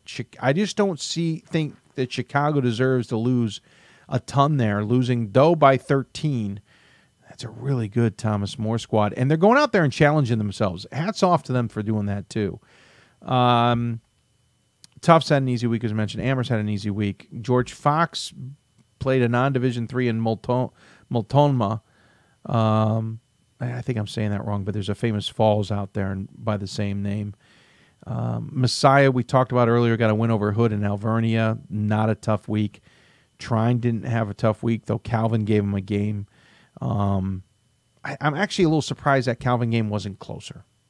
And maybe Calvin's going through a little bit of a change here between what the old coaching regime had and the new coaching regime. We're at that crossroads here where Calvin's maybe in flux for a season. That was a 12-point game, and I expected that one to be closer. St. Joseph's of Maine, and maybe it was closer earlier. I didn't dive into the box score. St. Joseph's of Maine played Maine Maritime, Colby, and Husson. Not much to write home about. We mentioned Illinois Wesleyan, East Texas Baptist, Mary Hardin Baylor. Christopher Newport had an easy win over North Carolina Wesleyan 161. I think like the captains may not be really well known this year. Sitting at 16th at 7-1. I think some people don't quite know who Christopher Newport is this season. Wartburg, we mentioned, split, beat Loris, lost to Eau Claire. Emory and Henry split. They beat Ferrum easily. No surprise there. I've seen Ferrum. They're a gritty bunch, but they are not nearly on the same level as Emory and Henry. Then lost to Randolph-Macon, what should be absolutely a tilt for the ODAC title this year. Gettysburg beat McDaniel. Saw that game, 62-58. Gettysburg led by... they didn't lead as many as you thought they would. I want to say it was 12, maybe 14. And McDaniel, which has done this a few times, came storming back on them and actually had a chance. It was less than 4 with less than 30 seconds left. In what might be one of the worst officiated games I've seen. And if you know me, I don't talk about officiating all that often. I do not talk about worst officiating, best officiating, whatever. That game was poorly officiated. I'll find it ironic if any of the three are listening to this show. The foul, McDaniel was within one possession. Gettysburg was inbounding from the 28-foot line. They threw it towards the center court line. McDaniel basically had a 4-team trap. The half-court line, the sideline, plus 2 players. And they claimed the foul on one of the players who didn't touch the opponent. It was an anticipatory call. It was the wrong call. I don't say that even if I do call McDaniel games. I will not be that swayed. And I think it cost McDaniel a chance. The funnier thing was talking to Nate Davis after the game. He didn't like the call only because, one, he also agreed no touch. I think he agreed with that. But he wanted to waste more time before he called timeout. He was trying to kill as much clock. He hadn't called a timeout all game. Had his full complement at his disposal and wanted to kill more time there. Anyway, Gettysburg's good. They're not as good as last year. I'll be blunt. They're not as good as last year. We'll see them in Vegas. They'll take on Carthage, I know, is one of their games. Gettysburg might get exposed. They're still a good team. I actually left that not knowing if they were a top 25 team or needing to appreciate that where they are is this section of the top 25, and that's in the 17 to 25 range. Because Geneseo's behind them. I think that's probably right, though. They're 10-0 under a new head coach. Guess we're going to have to get her on this show sometime soon. Texas, Dallas, we talked about Whitewater. DePaul is 2 wins this week against Wittenberg and Oberon. Baldwin Wallace undefeated. Got a win over Case Western. Oshkosh got a big week, including a win over Wheaton, though they beat Finlandia, and the other one, which is not worth writing home about. That Gettysburg squad, they're good. They're not the same squad, and what was really interesting is how they took out their tallest player who starts. She barely played the first half and saw maybe half the second half in action. Sometimes they need to go smaller to play better. Nate Davis is a good coach. He's got a good program there. I just didn't leave there thinking they were a top 25 team or needing to appreciate that is the top 25, if that makes any sense. Like that section there is actually the true top 25. I'm not sure. Just my take on it, getting to see some teams in action in front of me. Just double-checking some things here. Ryan Scott's going to be coming up here in a moment. Darn it. Let's see here. Good idea. Got a message about an idea with Ryan. Oh, we could do that maybe. Good idea coming out of St. Louis. Maybe we'll float that past Ryan. I want to double-check if there are any questions from you folks, and I kept clicking on the wrong link. Trinity, Connecticut, 8-0 going into the break. Which Trinity? We're talking men, right? Yeah, got a win over Springfield, though a depleted Springfield. Ross had just returned. Hold on a second. I want to double-check which Trinity that is. I think it's men's. I hate when I do that. I get them all kind of mashed up in my head. People probably rolling their eyes, but I got to keep track of 800 programs. No, that's the women. It's the women. Sorry, the men are 7-3. Men are 7-3, by the way. Wins over Husson, New England, Elms, lost to Nichols in Western Connecticut, beat Southern Vermont, beat Norwich and Springfield, as you mentioned, beat Clarkson, but then lost to Anna Maria. So I guess that's kind of where you kind of throw up a flag on Trinity men. Trinity women undefeated. Yes, Trinity women having. And listen, I think the NESCAC women's side of things is going to be ridiculous this year. You got Amherst, you've got Bowdoin, you've got Tufts. You also have Trinity at 8-0 with wins over Mitchell, Eastern Connecticut, St. Joseph's, Gordon, Stevens, Coast Guard, Johnson and Wales, and Connecticut College. No juggernauts there. We're going to have to wait a while until they play Amherst on January 4th to know how good Trinity really is at women's basketball. But Williams, I think, is going to be surprisingly good, though they lost to Vassar last Thursday. But, yeah, the NESCAC women is a fascinating race this year. Dave says it's a great conference. It is. On the women's side, it's deeper than it used to be. It used to be way too top-heavy. It's definitely deeper. It's good to see. Probably one of the better conferences out there in women's basketball, to be sure. I should have just kept reading that. Go Pios, says Jerry. Yes, go Pios. Hello, Chris Ely. Your Blue Jays football program did pretty darn well for themselves this season. Certainly gave Mount Union all they could handle. All right, we're going to take a break. When we come back, Ryan Scott joins us. I'm not sure if he's joining me via Skype or if he's joining by a phone, but we'll figure it out. Listen to Hoopsville, presented by D3Hoops.com from the WBCA NABC Studios. We'll be back with more after this. I did receive a non-athletic scholarship upon entering school. I got the presidential scholarship, which was huge for me. I think there's more opportunities for academic scholarships in Division III. I did receive academic scholarships.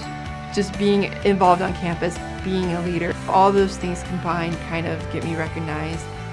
It's a great experience for me.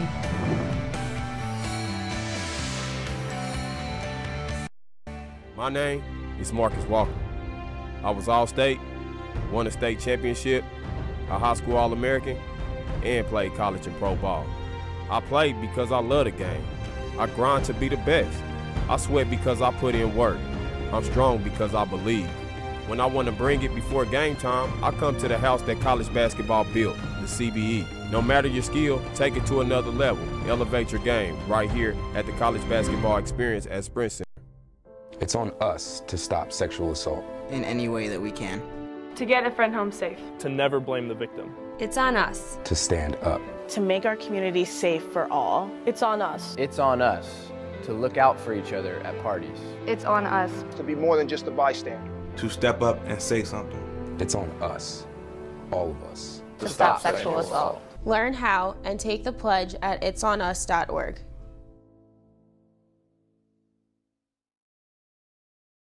We've got more schools than Division I, more fans than Division II, and more upsets than March Madness. There's 800 programs with over 11,000 games leading to 2 national championships. And we've been covering it all for over a decade. From Eastern to Occidental, from Puget Sound to Piedmont, from Southwestern to the University of New England, and from Hope to Calvin. Nobody covers Division III basketball like we do. We're at D3Hoops.com at www.D3Hoops.com. Cool. Welcome back to Hoopsville, everybody. Hope you're enjoying the show. I'm your host, Dave McHugh. We've gotten to that point in time where we get to have a little bit of fun. Top 25 takedown, or double take. Not the traditional one we have. We're still kind of grooming how we want this segment to be eventually, like we did last year. But I got an interesting email that might help us here. But Ryan Scott joining us gives me a chance. Ooh, I'm going to have to fix the window here. Just realized there's a problem with the Skype window. You're going to have to give me a moment. Apparently, we don't. I'm going to use. Apparently, this we had some audio or video issues, and we'll get this fixed. If you got questions for us, tweet us at D3Hoopsville or hashtag Hoopsville. Email us, hoopsville at D3Hoops.com. Join us on Facebook, Facebook.com/Hoopsville. All of the ways that you can tune in, and we hope we'll enjoy our time. Ryan is sitting there patiently waiting for me because somehow I have not got his shot here, but we will call it up here momentarily. We certainly have a number of interesting topics to discuss. And so I see you. I just need to figure a way to get everybody else to see you. And so we love to hear from you. So there's how you do it, folks. Screen capture. I'm literally going through the paces here, which is always fun on live television because you look down, everything looks fine, and then they tell you it doesn't look fine, you dummy. Why don't you fix it? Again, if you got questions for us, tweet us at D3Hoops or hashtag Hoopsville. Email us, hoopsville at D3Hoops.com. Join us on Facebook, Facebook.com/Hoopsville. We kind of. It's not really. Ryan's trying to talk. They could hear me through my speakers, and that's not going to be lovely. I'm just trying to call up the right window, and we'll be ready to go here. I'm calling up. This is. You know what? I'm going to take a break. We'll be right back, folks. I'll get this fixed up, and then we can talk to Ryan. This is how this works, folks. It always is. Back with more after this. College basketball lives in Kansas City at the College Basketball Experience at Sprint Center. The College Basketball Experience is the place to get your game on. It's not a museum, it's an experience you won't forget. Discover the history of the game in the National Collegiate Basketball Hall of Fame, featuring the Gallery of Honor, Mentor Circle, and Honor Theater. Suit up in the latest CBE logoed Nike gear at the CBE Hoop Shop. Elevate your game today and visit the house that college basketball built. For the love of the game. But for those of us who are Division III student athletes, it's more than that, a lot more. Sure, the game is important, but as we work so hard to build both mind and body, it's more about team. That is why NCAA Division III teamed up with Special Olympics, and in giving the gift of sport to those for whom it seemed an impossible dream, we are working to make this a better world. Help us keep that dream alive. You can make a difference. This is why we love sports. It's in the way they play, free from the pressures and all the money talk. Playing for simply the love of the game, where everyone has a shot at their definition of success on and off the field. This is what we love about sports, and what we can still love about college sports.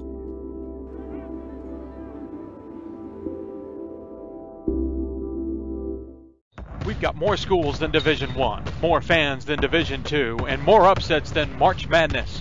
There's 800 programs with over 11,000 games leading to 2 national championships. And we've been covering it all for over a decade. From Eastern to Occidental, from Puget Sound to Piedmont, from Southwestern to the University of New England, and from Hope to Calvin. Nobody covers Division III basketball like we do. We're at d3hoops.com at www.d3hoops.com.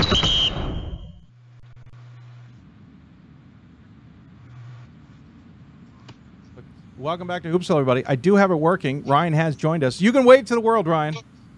Hello? Yes, we have am I audio here? too. It's all working.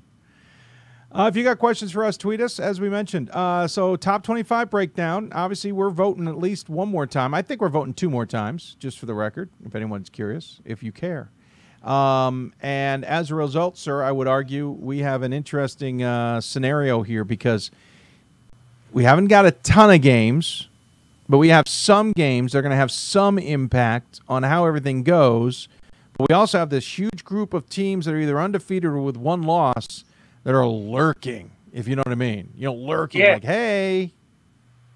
This was a really rough ballot today. I got like 10 teams I'm pretty confident with, and then I got like another 10 that feel too high, and then there's like 50 that could fit those last 5 spots. Yeah. I haven't done mine yet. Has it been emailed out yet? It hasn't been emailed out yet. No, I don't think so.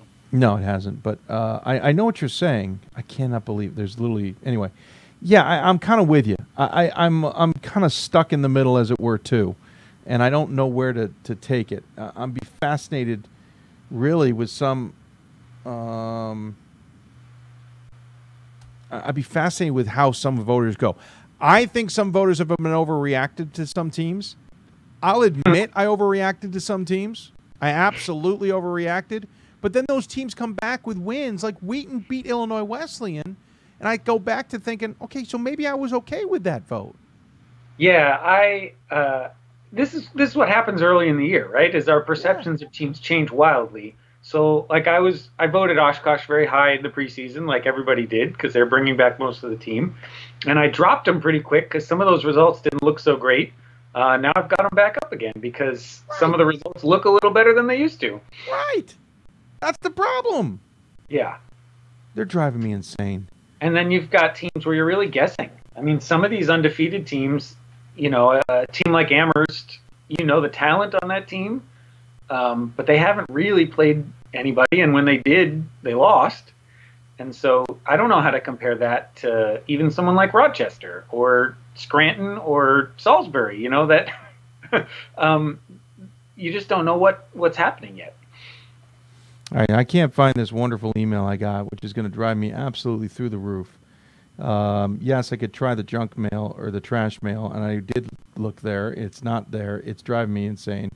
I will try one more time because it was kind of one of those sell it or don't sell it type scenarios, but we'll come back to it.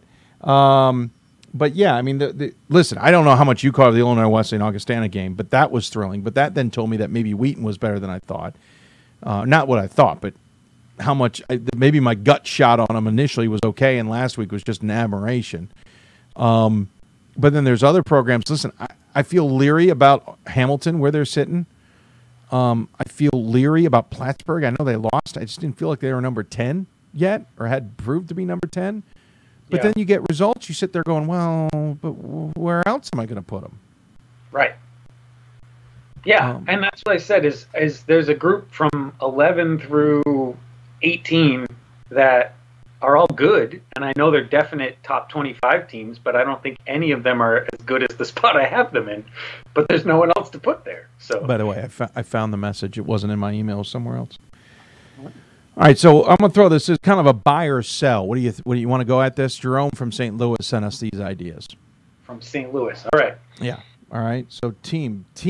You buy, a team is on the right path and you believe in them this season. Sell is a team off to a bad start and can't recover. I think that's interesting. The first one's a doozy, and sir, it's in your wheelhouse. Cabrini. Buy or sell? So I would sell for the most part. They graduated their best player, the best returning player transferred. That's not a great start. They are in a new conference. Yes. That is imminently winnable by just about everyone. Yes. They can recover. Will they? I'm not sure. I mean, if I have to choose between buy and sell, I'll go buy, but they've got an out. I mean, I'm selling. Yes, they could win the conference. I don't think that says much right now. They're not as good as people think they are. What people are you talking about? You know who I'm talking about. And what was the result I just saw with them? That was just ugly. It was yesterday, whoever they played. Lebanon Valley by 16, they lost? Yeah. Lebanon Valley's average. I'm selling Cabrini wholeheartedly.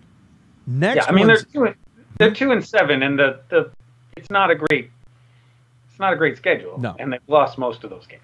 Next one's a good one because we had this conversation behind the scenes. Springfield.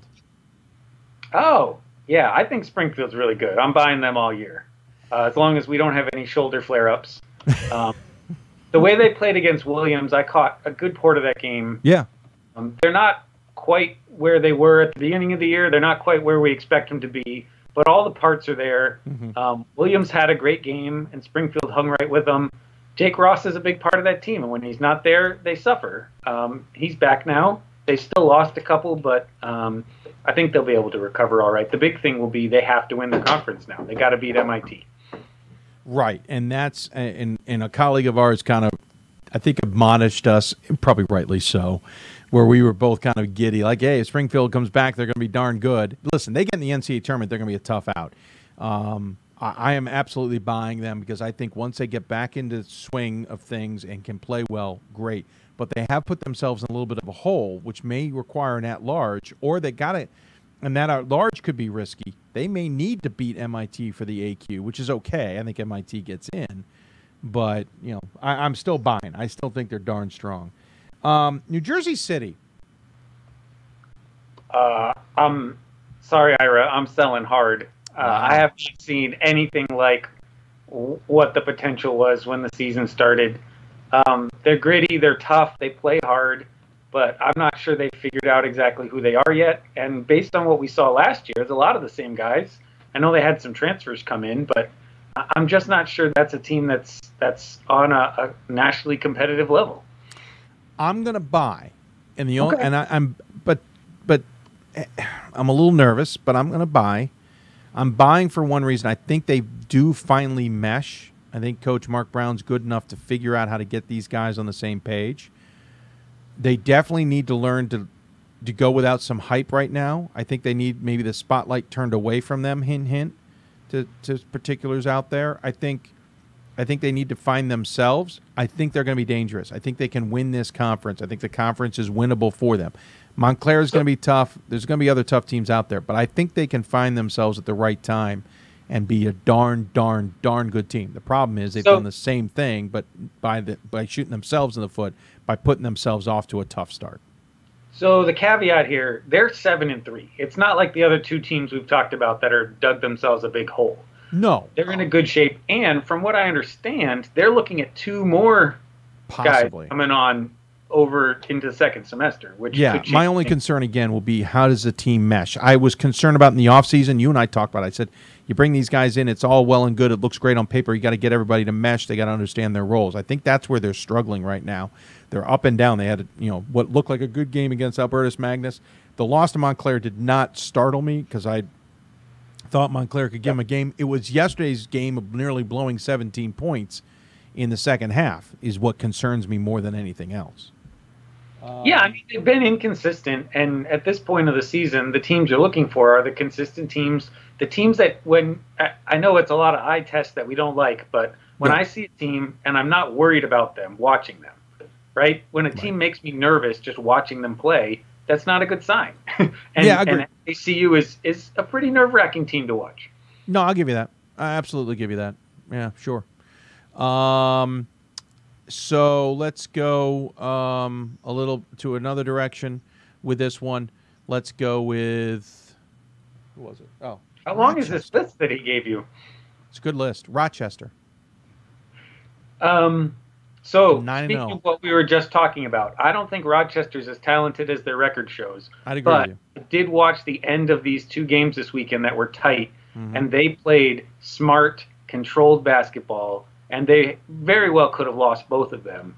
And they had the kind of poise that shows to me that they'll have good results. I'm buying. I hope no one yells at me for what I'm about to say. That win, the winning play against St. John Fisher, ad-libbed on the floor.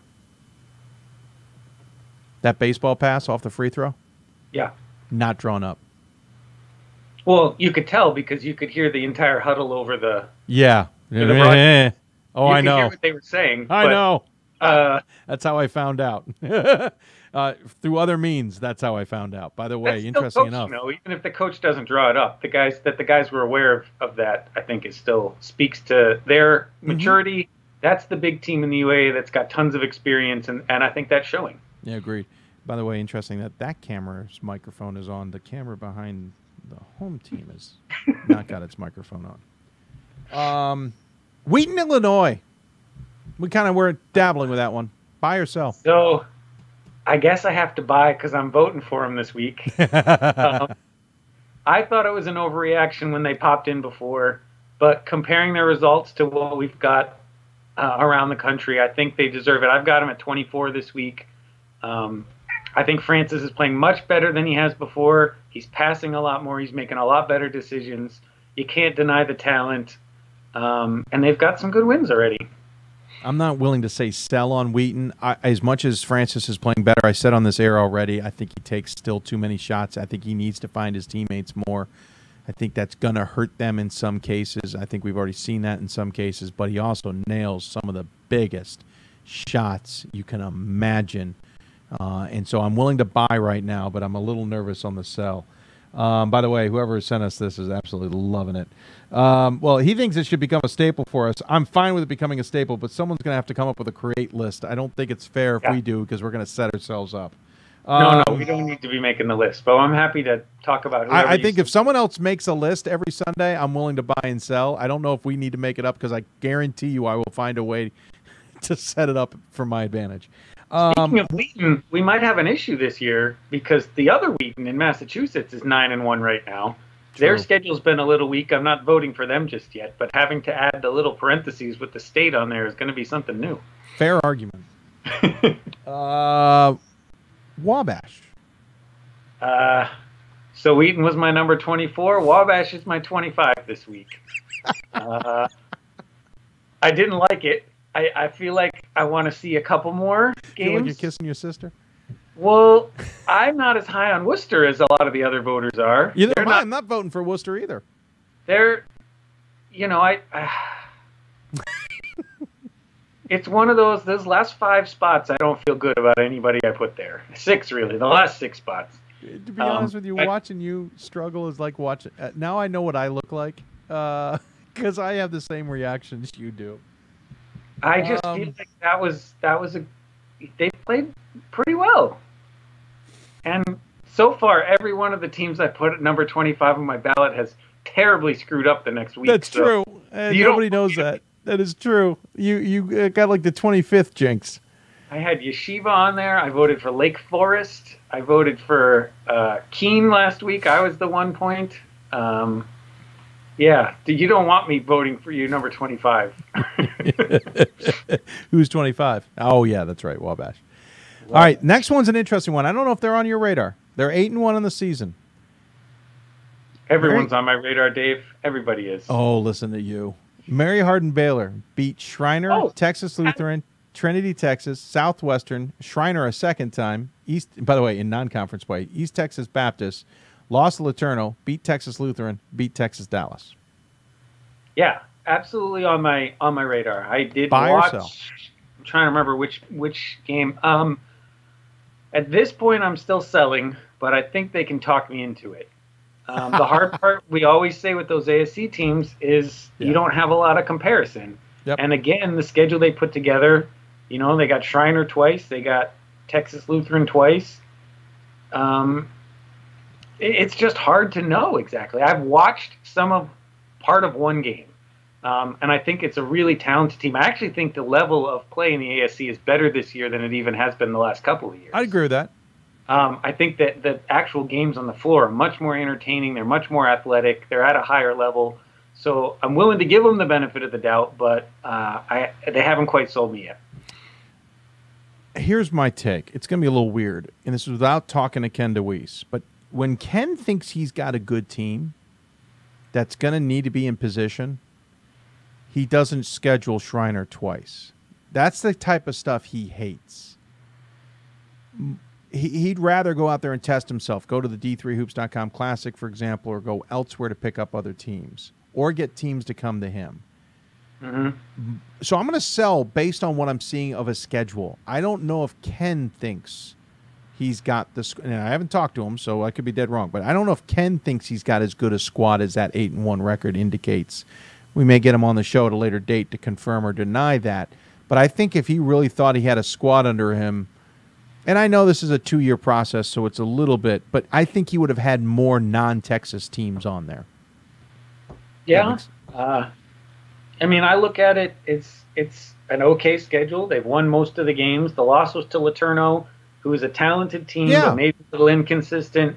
It was at home, especially with those Texas teams. You look at the home versus road because of how long some of those trips are. Right. You don't like to see home losses.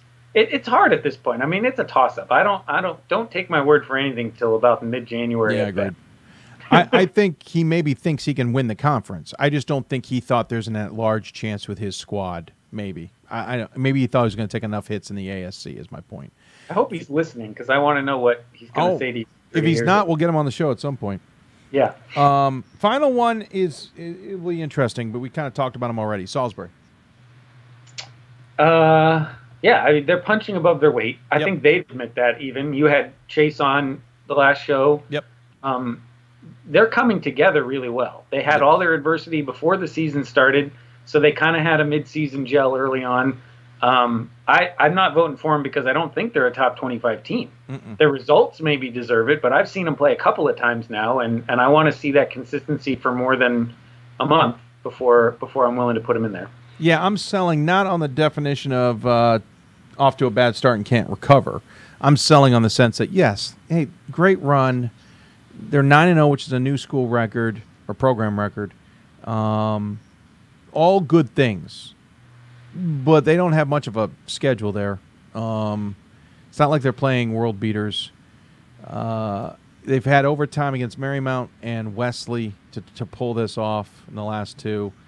I think once they get into the grind of the conference schedule, that will change. I don't think they're necessarily at the end. I mean, maybe I'm proven dead wrong on this. They may be using the Andy Sachs story as a fuel here, but at some point that fuel runs out, and you get into the nitty gritty of the season, and that's where I think they're gonna take their hits and not be there at the end of the season. Well, they got the chance here, so they're off for 2 weeks, which is tough. Right. And then they've got at Rowan, and then they're going up to that tournament in New England where they get Springfield, and then I think it's either Nichols or Eastern Connecticut. I mean, it's 2 good games on the road after 2 weeks off. If they have a good showing there, I'm much more likely to buy. Got a SUNY Geneseo women's fan, Beth Herrick, watching the show. We were talking about Geneseo a little bit early.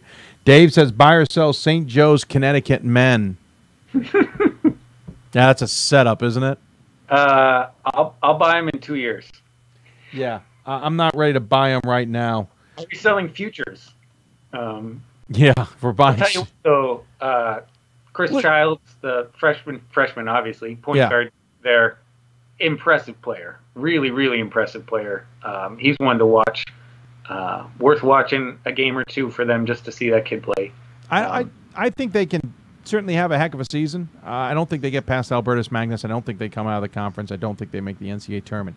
If they do, it's with an upset over Albertus Magnus, and I think they walk square into what Division III can be really like in the tournament. So, hey, great story. I don't want to diminish the story. I think if Calhoun stays there for a couple of years, they could end up having a heck of a program. I just don't think in the first year I can buy in. Right, the team they got on the floor right now will be pretty darn good when they're not all freshmen. Absolutely agree with you. Absolutely. Dan says North Park, either Final Four or losing record. Well, if it's my choices, I'll take losing record. I'm going to say losing record anyway, I think. Yeah, I know they have a lot of I know they got games. the win over North Central, but Augustana, Illinois Wesleyan, Wheaton already. I don't see where North Park comes out of that fray, especially to a Final Four. I know Dave's being extreme, huh? The record's 3-7 already. Yeah, that's true. I don't see how they get to 500. Yeah, with the schedule they Dan, have. did you mean North Park? I can't believe he meant North Park. Maybe he just is trying to see what you'll actually read on the air. Well, I thought it was. I read it 3 or 4 times before I dove in, so I was reading it with some seriousness. I'm looking at their schedule. 1, 2, 3, 4, 5, 6, 7, and maybe 7, 8 wins left. 9 at best. Oof. I don't know that they get 100. We heard who your 25 is. Anybody else that's a surprise on your ballot? Yeah. Mount Union is on my ballot out of nowhere. Okay. They've had a good schedule so far, and they've played pretty well. Yeah. Like I said last week, I tried to start over, especially early before Christmas, from the beginning and really compare these teams to each other. And sometimes that means my ballot gets turned upside down. Sure. Because perceptions change pretty quick. Mount Union's on there where I didn't expect. I've got Oswego on my ballot. I feel like they've earned it at this point.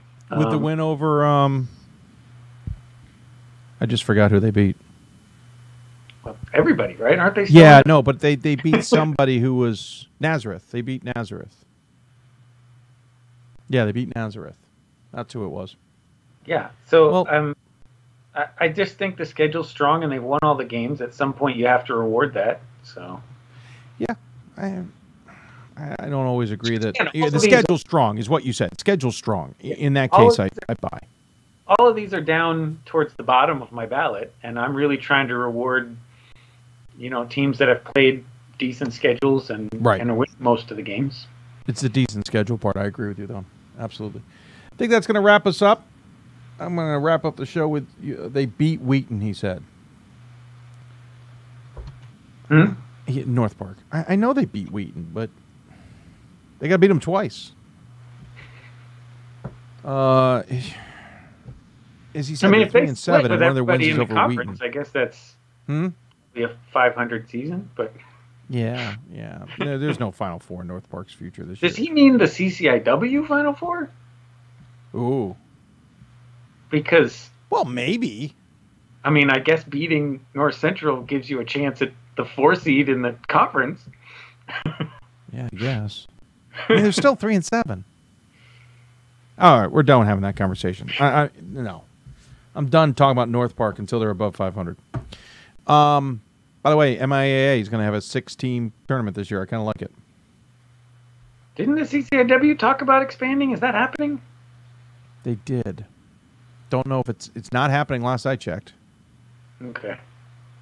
But there has been talk. There was a discussion about going to 6 for them as well. I wouldn't mind seeing that. I know there's some purists in that conference who hate it, but well, a conference like that, it's not always fair because, I mean, you could be the 1 seed and lose a semi and not get into the tournament with how many good teams they have.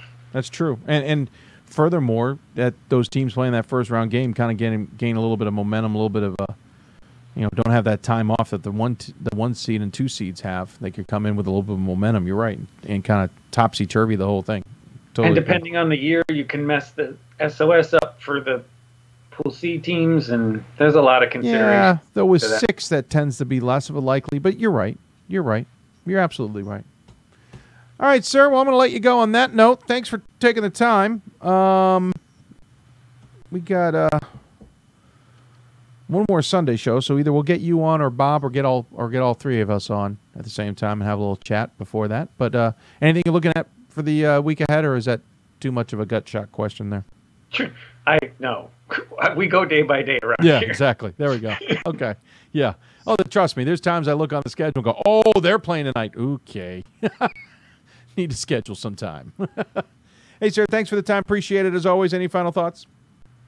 No, but I just want to say I did an interview with a student athlete today, and I'm just reminded, especially this week where finals are happening all across the country, that these are real student athletes.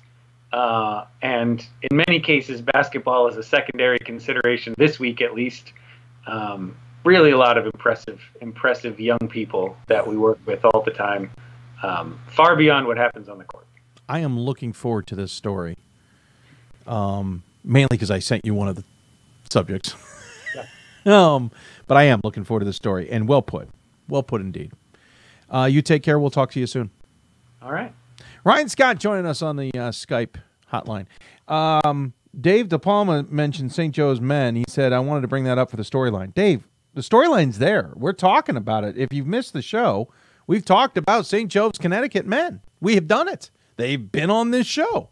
We had Calhoun on the first show of the season. I am sure we'll give them more attention as we go further. I'll admit, Gordon and Ryan got nowhere on trying to get an article with St. Joe's in the offseason. We got an interview with them. We'll talk about them somewhere down the road. Don't worry. They're not being ignored. But there's also, just because it's Jim Calhoun doesn't mean we suddenly take a left-hand turn and talk about St. Joe's on a constant basis. This is Division III. Welcome to Division III. And I realize you probably don't mean all of that. But my point is, we have talked about them. They are on our radar. I'm going to continue watching them. I check out what they've done every week just to see what's going on. I know they beat Merchant Marine recently.